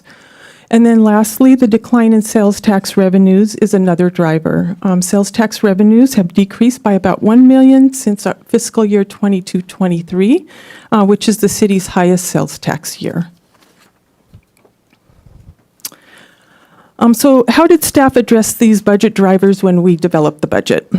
First, we reviewed our user fees to make sure the city was capturing as much of the cost of providing services as possible. Excuse me. We also thoroughly reviewed all budget line items and made adjustments that resulted in savings without impacting service levels to the community. We've also included vacancy savings in the budget. By holding positions vacant a little longer than usual, the city can achieve savings during the year. We also initiated another review of contracts for additional savings, and we'll continue to look at renegotiating some contracts in the upcoming year. And then we're also paying our PERS UAL in a lump sum payment in July instead of monthly as is required. And this helps to save us $91,000 in year one and then $121,000 in year two. We're also continuing to set aside monies in the Section 115 trust to address liabilities. We're also looking at how we can best manage our CalPERS expense. So this includes looking to see if it's beneficial to use monies from the Section 115 trust to make an extra payment to PERS. So we're still looking at that. But after implementing these strategies, staff was able to reduce deficits in the general fund and other funds, and will continue to identify budget savings in the upcoming year. So next we'll do a quick review of the general fund. So the general fund is in a sound financial position heading into the next two-year cycle.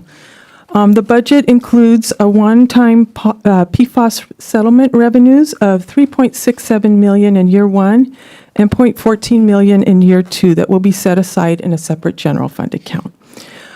Several revenues are showing strong growth, including property tax and our hotel tax. And as we discussed at the study session, former redevelopment agency debt obligations, as they continue to wind down, will continue to see extra revenue coming back to the general fund. As I mentioned on the previous slides, we set aside monies in the Section 115 trust, so that's incorporated into the budget. And then I did want to note, while a deficit is proposed in year 2, staff will continue to identify options for trying to close the budget gap in the second year. So we'll take a look at the numbers next. So this slide here shows budgeted revenues and expenditures for both fiscal years and the surplus and deficit in each year. And we looked at this at study session number 2. The bold line in the middle of this table shows that we have a surplus of $2.34 million in year 1, and then a deficit of $2.65 million in year 2. And after backing out those one-time PFAS settlement revenues that we discussed on the previous slide, we have an operational deficit of $1.3 million in year 1, and then $2.7 million in year 2, as shown in the last line on this table. And given that we have these operational deficits in both years, I did want to point out that the budget is based on a fully loaded conservative budget. It's an all-in budget. I did also want to note that we typically come in significantly under budget in the general funds at the end of the year. So, for example, in 22-23, we were $2.1 million below budget at the end of the year. And then in 23-24, we were $1.3 million. So we expect this to occur again during this 2-year budget cycle. And then again, over the next 12 months, we'll continue to kind of look at budget savings options. And then this next slide includes a quick glance at our general fund revenue categories, which we discussed at study session number 2. I did want to make note of just one anomaly here, since we looked at the revenue items previously. But the large increase in project revenues in year 1 is due to the one-time PFAS settlement proceeds of $3.6 million that we were talking about. That we discussed on the previous slide. And so this results in a large percentage increase of 327% in the first year of the budget. But overall revenues are proposed to be a little over $64 million in year 1 and a little over $62 million in year 2. And then this slide here shows a breakdown of general fund expenditures by category, along with the percentage increase or decrease each year. We also reviewed this slide at study session number 2, but I did want to make a note of one anomaly on this slide. Our transfers and other expenditure line item has an increase of $1.7 million included in 25-26, which is a transfer from the general fund to our retirement fund to help support costs for pensions in that fund in year 1. And so that's why we have a large increase in the first year. But overall, proposed expenditures are a little over $62 million in year 1, and then a little over $64 million in year 2. And as council is aware, the general fund includes emergency events, Measure K, and water conservation on the city's annual financial report, known as our ACFR. These funds are all combined into one fund that's presented as the general fund on the ACFR. And this slide here includes the budget for each of these different functions. So for emergency events, this is where we charge the costs for our Canyon Park repairs. For the budget, we've included the full reimbursement for our Canyon Park project, so you'll see a spike in revenues in year 1. And as we discussed previously, staff has been working with Cal OES and FEMA, and we're expecting to receive reimbursements this upcoming fiscal year. And then Measure K includes anticipated expenditures for our Measure K spending plan projects. And when combined, when all these functions are combined together, the general fund has a positive ending balance, and combined revenues exceed combined expenditures each year of the 2-year budget. So next, we'll take a quick look at Measure K. So in December, Council approved over $16 million for the 2025 Measure K spending plan, and the list is included on this slide here. Work is underway on several of the projects. For revenue projections, staff is proposing $7.2 million in year 1 and $7.4 million in year 2. So over the next 2 years, we'll collect a little over $14.5 million. These revenue numbers include both the sales tax revenues and then interest earnings on reserves in the fund. And available unencumbered cash at the end of fiscal year 26-27 is estimated to be about $30 million. So next, we'll do a quick look at our other city funds outside of the general fund. So outside of the general fund, we have over 50 other funds. This slide here shows a breakdown of revenues and expenditures by fund type for non-general fund, and it includes CIP. Again, attachment B in your agenda report includes a detailed listing of expenditures or appropriations by fund, so there's more detail in the attachment. But in total, revenues exceed expenditures for each year of the proposed budget. And as we discussed at study session number 2, there are a few funds that are estimated to have negative fund balances at the end of the 2-year budget. The first 2 funds are the Lighting and Landscape District and the Park Maintenance Assessment District Fund. So as council is aware, staff is currently developing an outreach plan for a Proposition 218 rate increase proposal for both districts. If approved by voters, rates will be adjusted to appropriate levels and revenues will cover the cost of service in both funds. And if approved, the rates would be effective in fiscal year 26-27. And then the third fund is the Proposition A fund. This fund has a slight negative balance, a little bit less than $200,000 at the end of year 2. Staff will identify a strategy for balancing this fund over the next 12-month period.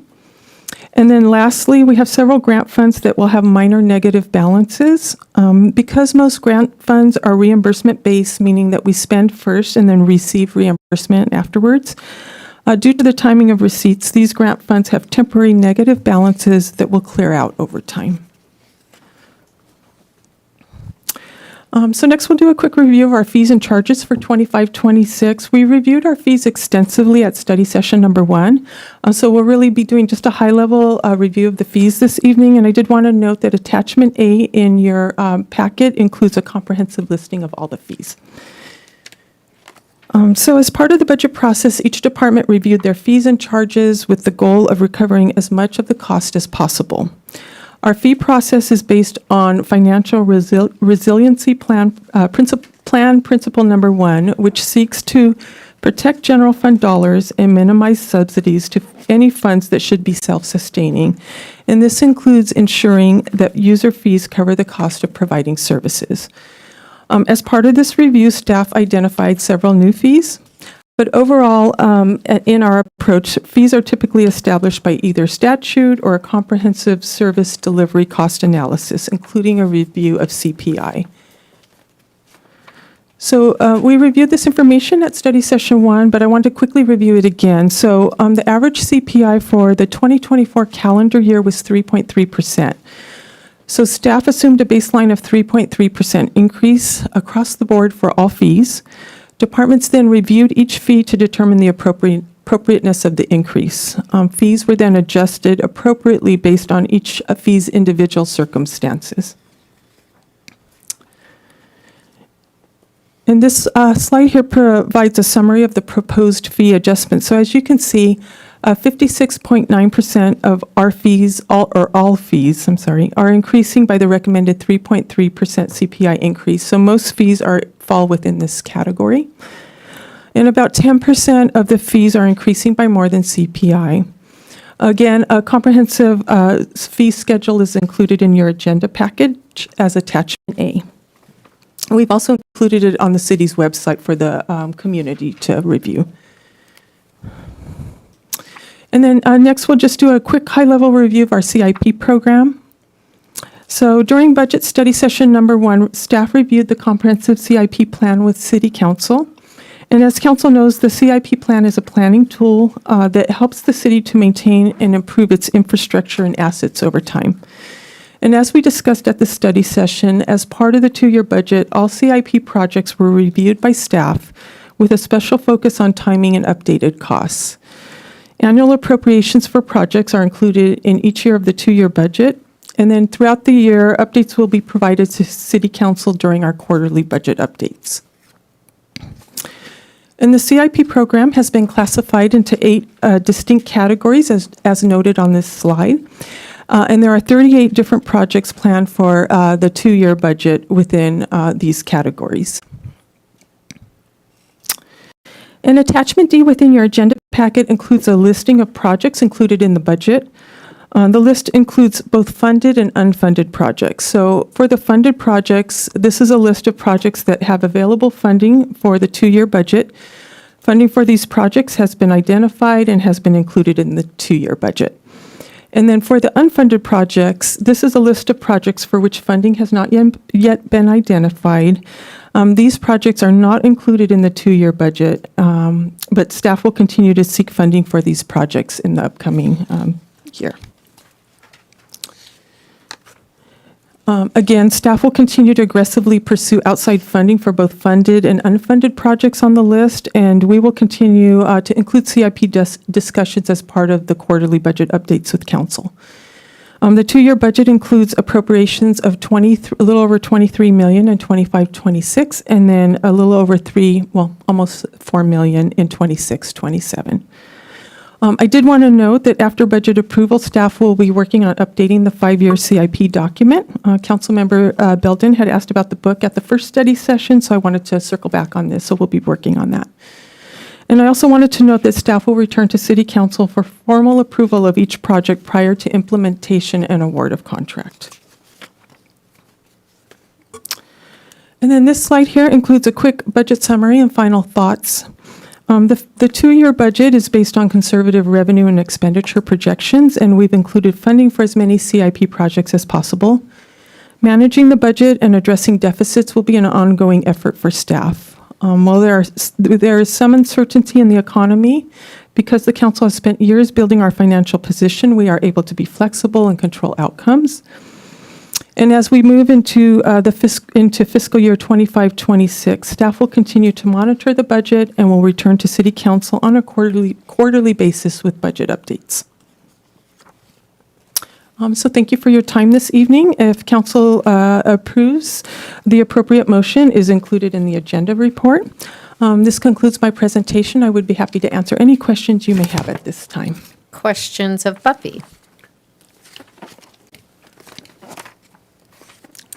Okay. You, maybe just. Okay, first, great. General, one, just thank you so much Yes. to all you and all the staff and all the time. And I know I had asked some questions previously, so thank you very much for those answers. And I was happy to see that, we are putting aside enough money for taking care of the assets we do have. So appreciate that a lot. And I know it's challenging, but I definitely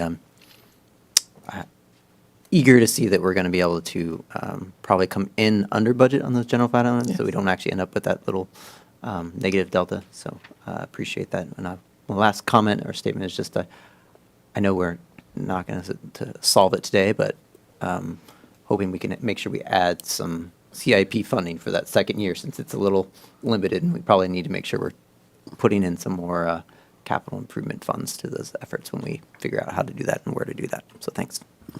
Thank you. Any other questions of Buffy? I did want to underscore that you guys do an absolutely fantastic, you do so much work on this and come back, and we've got a great city treasurer as well. Janet's in the audience as well. And coming back, not all cities do that, have the reports and the feedback that comes back so often during the year. So this is not in stone. And so as we go along and things get either better or worse or whatever, we're flexible and we know how to address things as they come along, and you're very good at bringing them back to us. So I want to thank you for that and keeping us up to date. So unless we have any other further questions, comments, we can entertain a motion. I'd like to make a motion to adopt the fiscal year 2025-27 budget, establish the fiscal year 2025 through 26 schedule of fees and charges, and approve the fiscal year 2025 through 2027. We have a motion and a second. And again, for all those watching, you think, oh my goodness, they're passing this huge budget and, they didn't do much. But Buffy many times said, we have reviewed this in 2 study sessions, and also budget items come back to us all the time during the year, so that we are kept abreast of all the what's going on with our budget. So we do have a motion and a second. Can we please have a roll call vote? Council members Belden. Yes. Jimenez. Yes. Spicer. Yes. Mayor Pro Tem Dr. Kelly. And Mayor Shevlin. Yes. And thank you very much and congratulations for everyone that had a part in the budget. Yep. Thank you, Buffy. Okay. And somebody was talking about communication tonight, and I just have to commend on something that's like this, communication. Thank you for making something very difficult make sense. On AR2, adoption of updated local responsibility area fire hazard severity zone map dated March 24th, 2025 pursuant to Government Code Section 51179. And this is an introduction and first reading, so I'll remember to throw it over to Craig after this. And again, then our wonderful Fire Chief, Jeremy Sanchez. Well, thank you very much, Mayor Shevlin and council members. Good evening. I'm sorry. This evening, we're going to be talking about our local responsibility area fire hazard severity zone maps. We'll also be seeking your approval for the introduction and first reading of ordinance 2025-08 for the adoption of these updated maps. To go through the process, staff's put together this report to provide a general overview of the fire hazard severity zone maps in hopes to give you a general understanding of why these maps are produced and kind of the ordinances and the regulation that goes along with it. So we'll go over background and procedures that are tied to these fire hazard severity zone maps, the state minimum requirements per each individual fire hazard zone, and then the insurance impacts, which I'm sure there's a lot of concerns regarding that, and then what our next steps are, and then options for the city council. So what are fire hazard severity zones? For lack of better explanation, they're general flood zone maps. If you think of it from a flood zone map area, they're hazard zone maps that are established to give the general understanding of the public of where they're at and where they reside in. So they're identified by the state fire marshal to have a significant fire hazard in the geographical area, and they reflect a similar burn probabilities of fire characteristics if a fire were to take place in the general area. So per Government Code 51178, the area shall be identified as the moderate, the high, and the very high, which is different for Monrovia because Monrovia historically has only had the very high fire hazard severity zone. This code implemented a fact that we had to actually establish the moderate and the high to make sure the public understood where they were located in their general location. So again, the fire hazard severity zone maps reflect hazard, not risk. One of those things that is hard to understand when we're looking at it from a standpoint of if I did all this work and why am I still labeled a very high if you're a resident in that area. So the hazard is based on the physical conditions that create a likelihood of expected fire behavior over a 30 to 50 year period without considering any mitigation actions. Things like home hardening, recent wildfire, or fuel reduction efforts don't matter when it comes to a hazard. A risk, on the other hand, is the potential damage a fire can do to an area under existing conditions. So how are we right now today, if we have the Bobcat had just burned or burned 5 years ago, we did fuel modification work in our Hillside Preserve. A resident did the defensible space requirements. They did home hardening. That's the risk side of it. So when we look at insurance impacts, what we'll cover a little later, we're talking about risk models versus hazard models. So these maps are just based on a hazard, not on the risk associated with that. So a little history on the background of these fire hazard severity zone maps. Like with anything that gets in place with the legislation or regulations, there's always something catastrophic that takes place typically. This is no different. So going back to 1980, the Panorama Fire in San Bernardino County took place.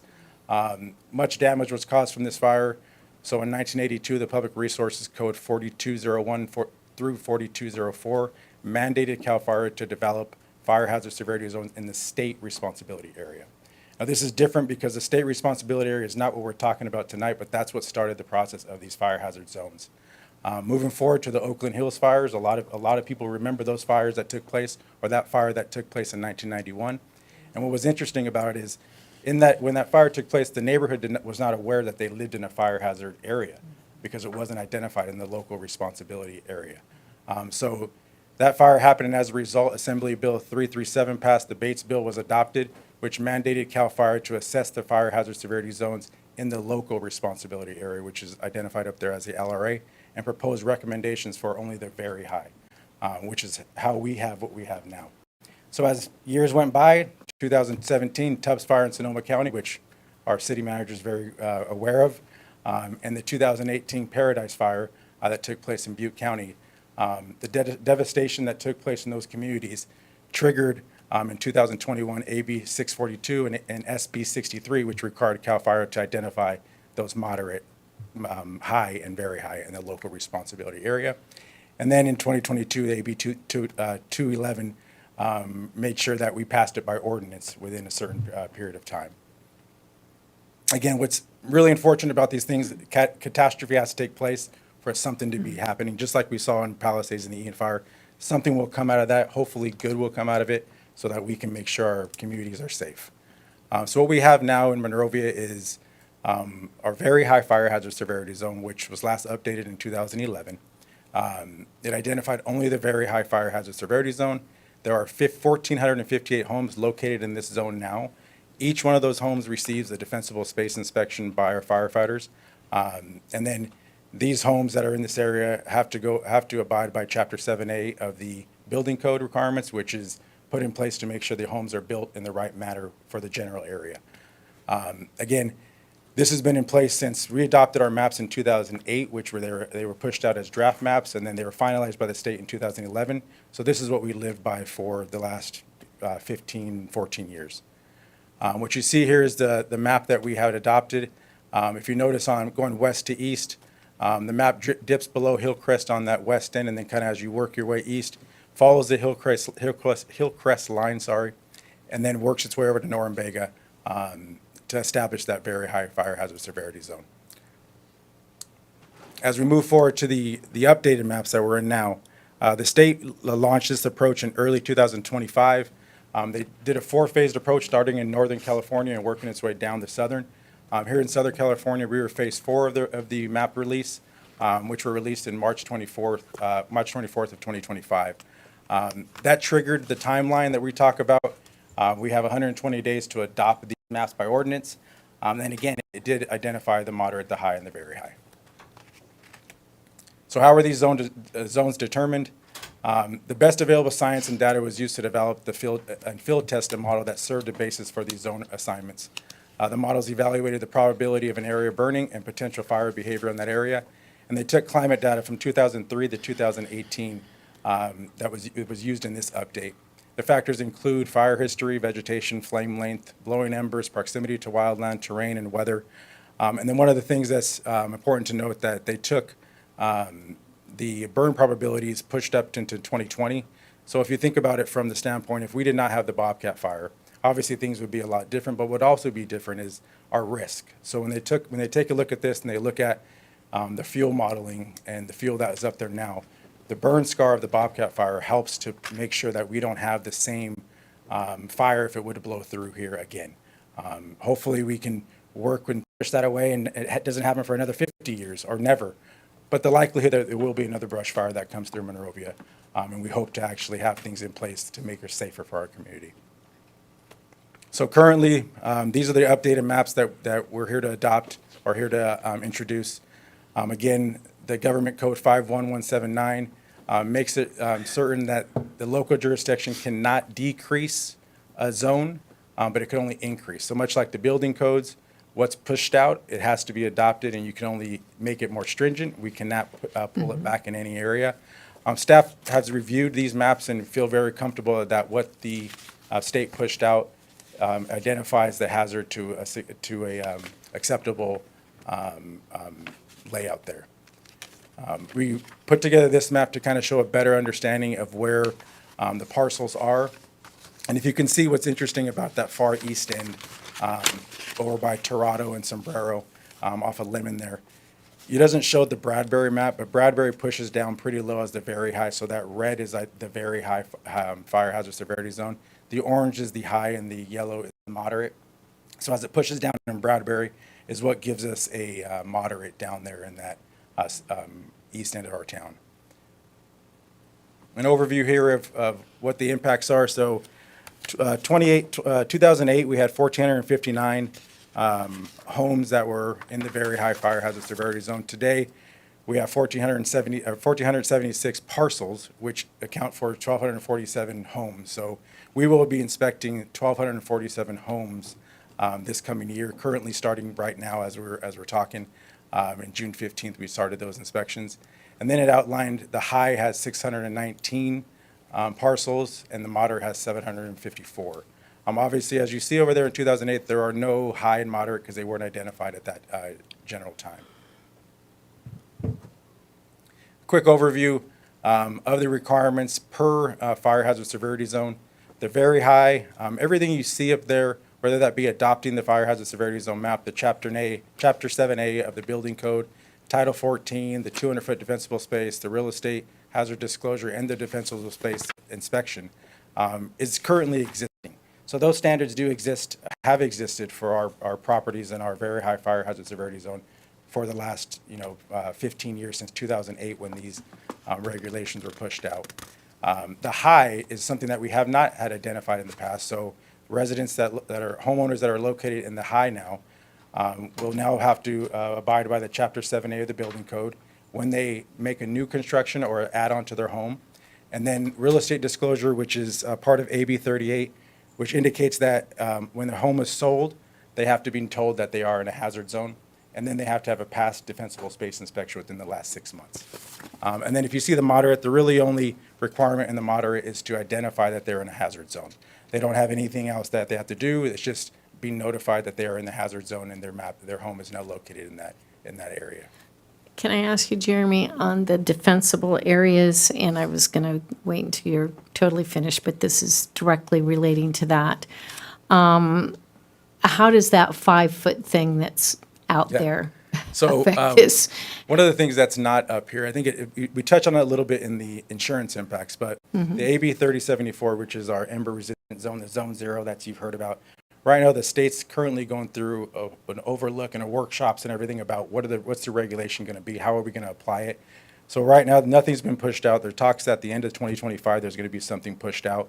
Once it pushes out, all new construction by law will say like it has to abide by that, but all existing, which is a lot of what we have in our northern part of our town, will have 3 years to comply to that. Now, there's so much dialogue, so much education that has to go on. Here, we've been inspecting homes for as long as I've been here. We base it on a big part of education to make sure that the homeowners know the risks that they're associated with. The Zone 0 requirements are difficult to enforce, but I do believe it's important for homeowners to know why they're there and how to protect their home. I've been on plenty of house fires that start the neighbor's house on fire because there was a combustible next to an eave. I guess what I'm thinking of, especially if they're going to really stick with that 5-foot, you could go up and down every single street, and there'd have to be so much vegetation removed, trees, mature trees, bushes, I mean, so much. That would be absolutely devastating.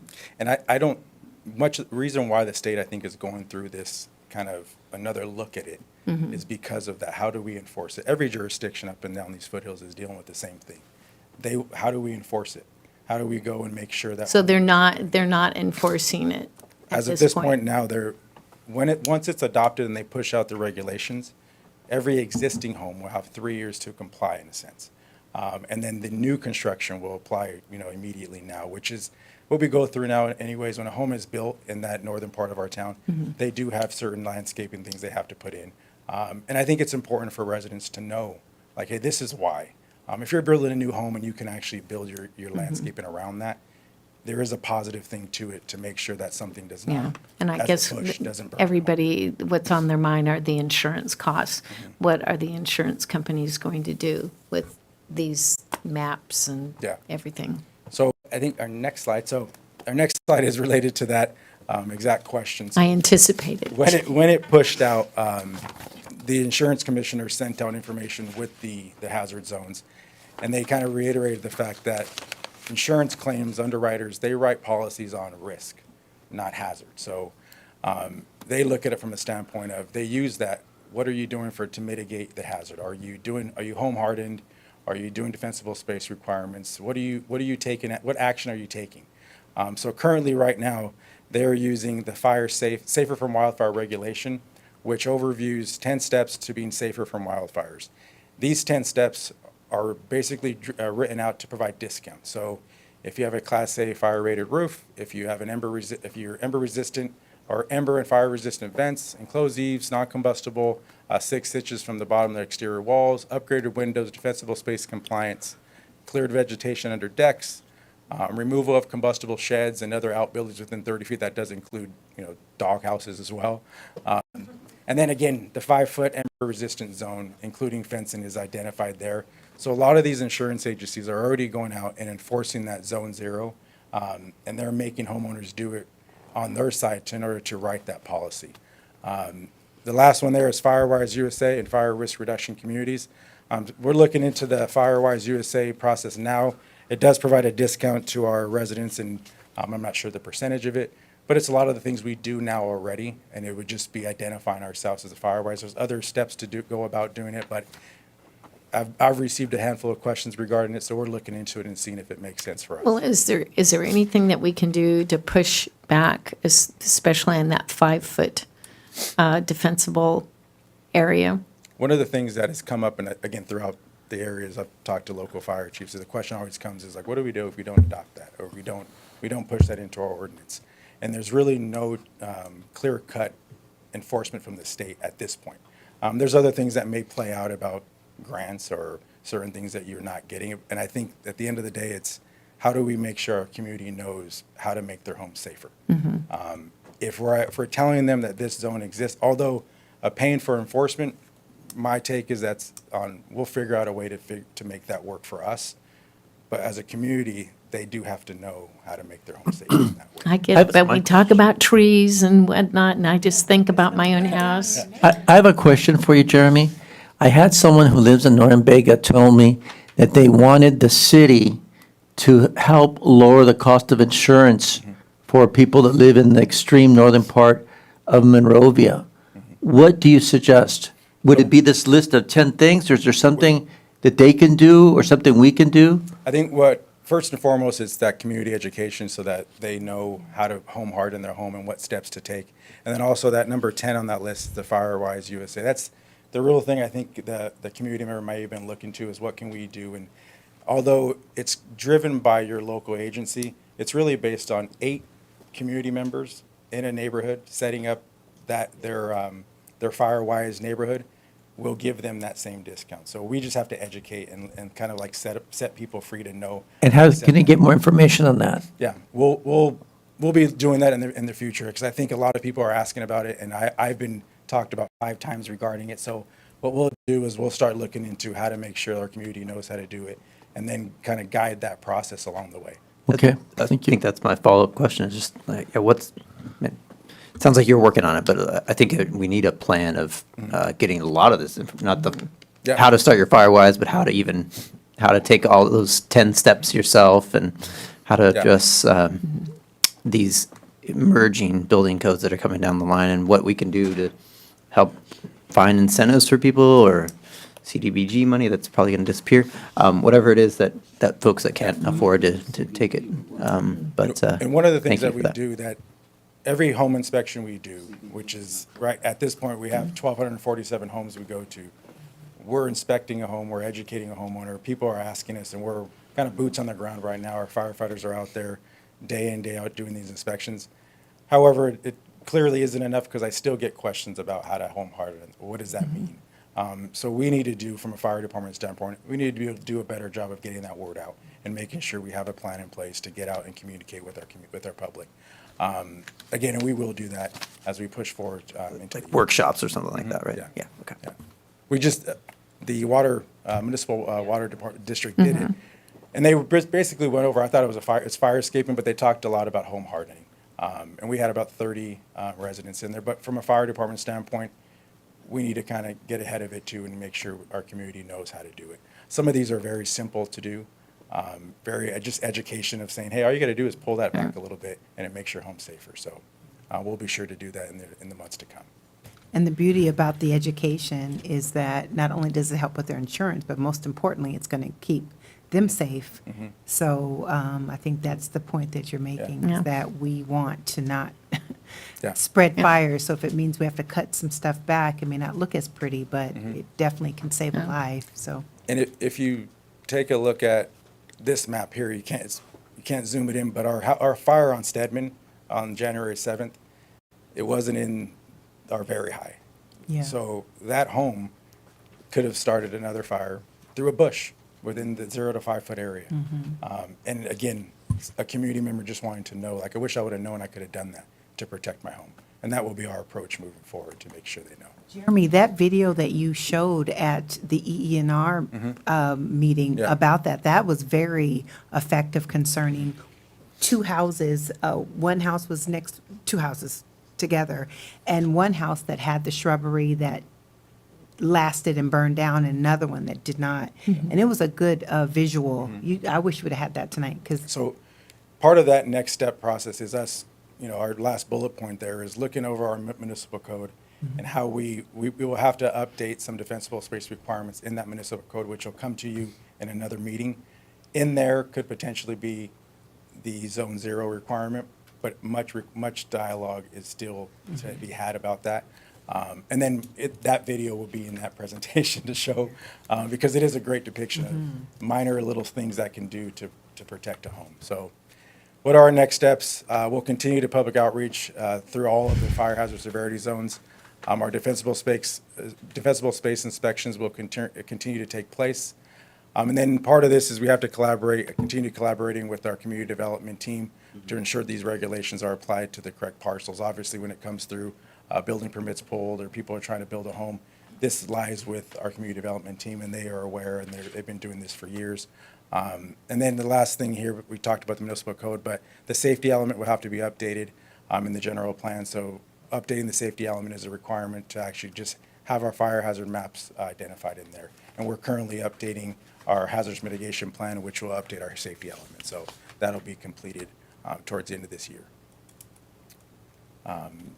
So with that, we have some options here. Option 1 would be introduce ordinance 2025-08 related to the adoption of updated local responsibility area fire hazard severity zone maps dated March 24th, 2025, and set for public hearing and adoption on July 1st.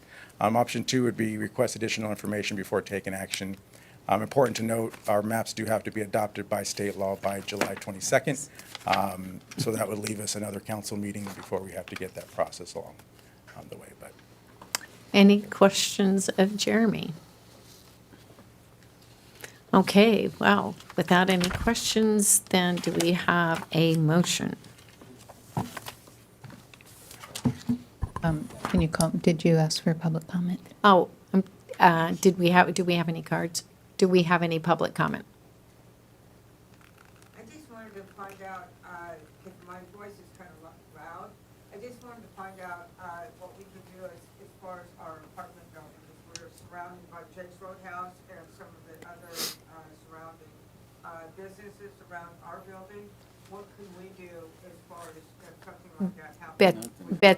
Betsy, I tell you what, I'm sure Jeremy would, we'll talk to him off after the meeting. For sure. Thank you. Then, do we have a motion? I'd move to adopt to introduce, right? Thank you. Move to introduce, waive for the reading of, and read by title only ordinance number 2025-08, and set for public hearing and adoption on July 1st, 2025. I'll second. We have a motion and a second. Could we please have a roll call vote? Councilmembers Belden? Yes. Jimenez? Yes. Spicer? Yes. Mayor Pro Tem Dr. Kelly? Yes. And Mayor Shevlin? Yes. thank you. Thank you very And much. that's- Thank you, Chief Sanchez. Mayor, that's ordinance number 2025-08, an ordinance of the City Council of the City of Monrovia, California, designating fire hazard severity zones pursuant to Government Code Section 51179. Okay. Thank you very much. That does bring us to the end of our meeting this evening. Our next scheduled regular meeting of the Monrovia City Council is scheduled for Tuesday, July 1st at 7:30 PM here in these council chambers. In adjourning, I know it's not on our agenda this evening, but I did want to mention the passing of George Forbes. He was an outstanding, I'm reading something here, actually, that George was a steady and generous presence at the Volunteer Center of San Gabriel Valley. Whether you had the chance to meet him or simply felt the impact of his work, his commitment to our mission made a lasting difference. He gave his time, his heart, and his wisdom to help guide our organization forward, and we are better because of them.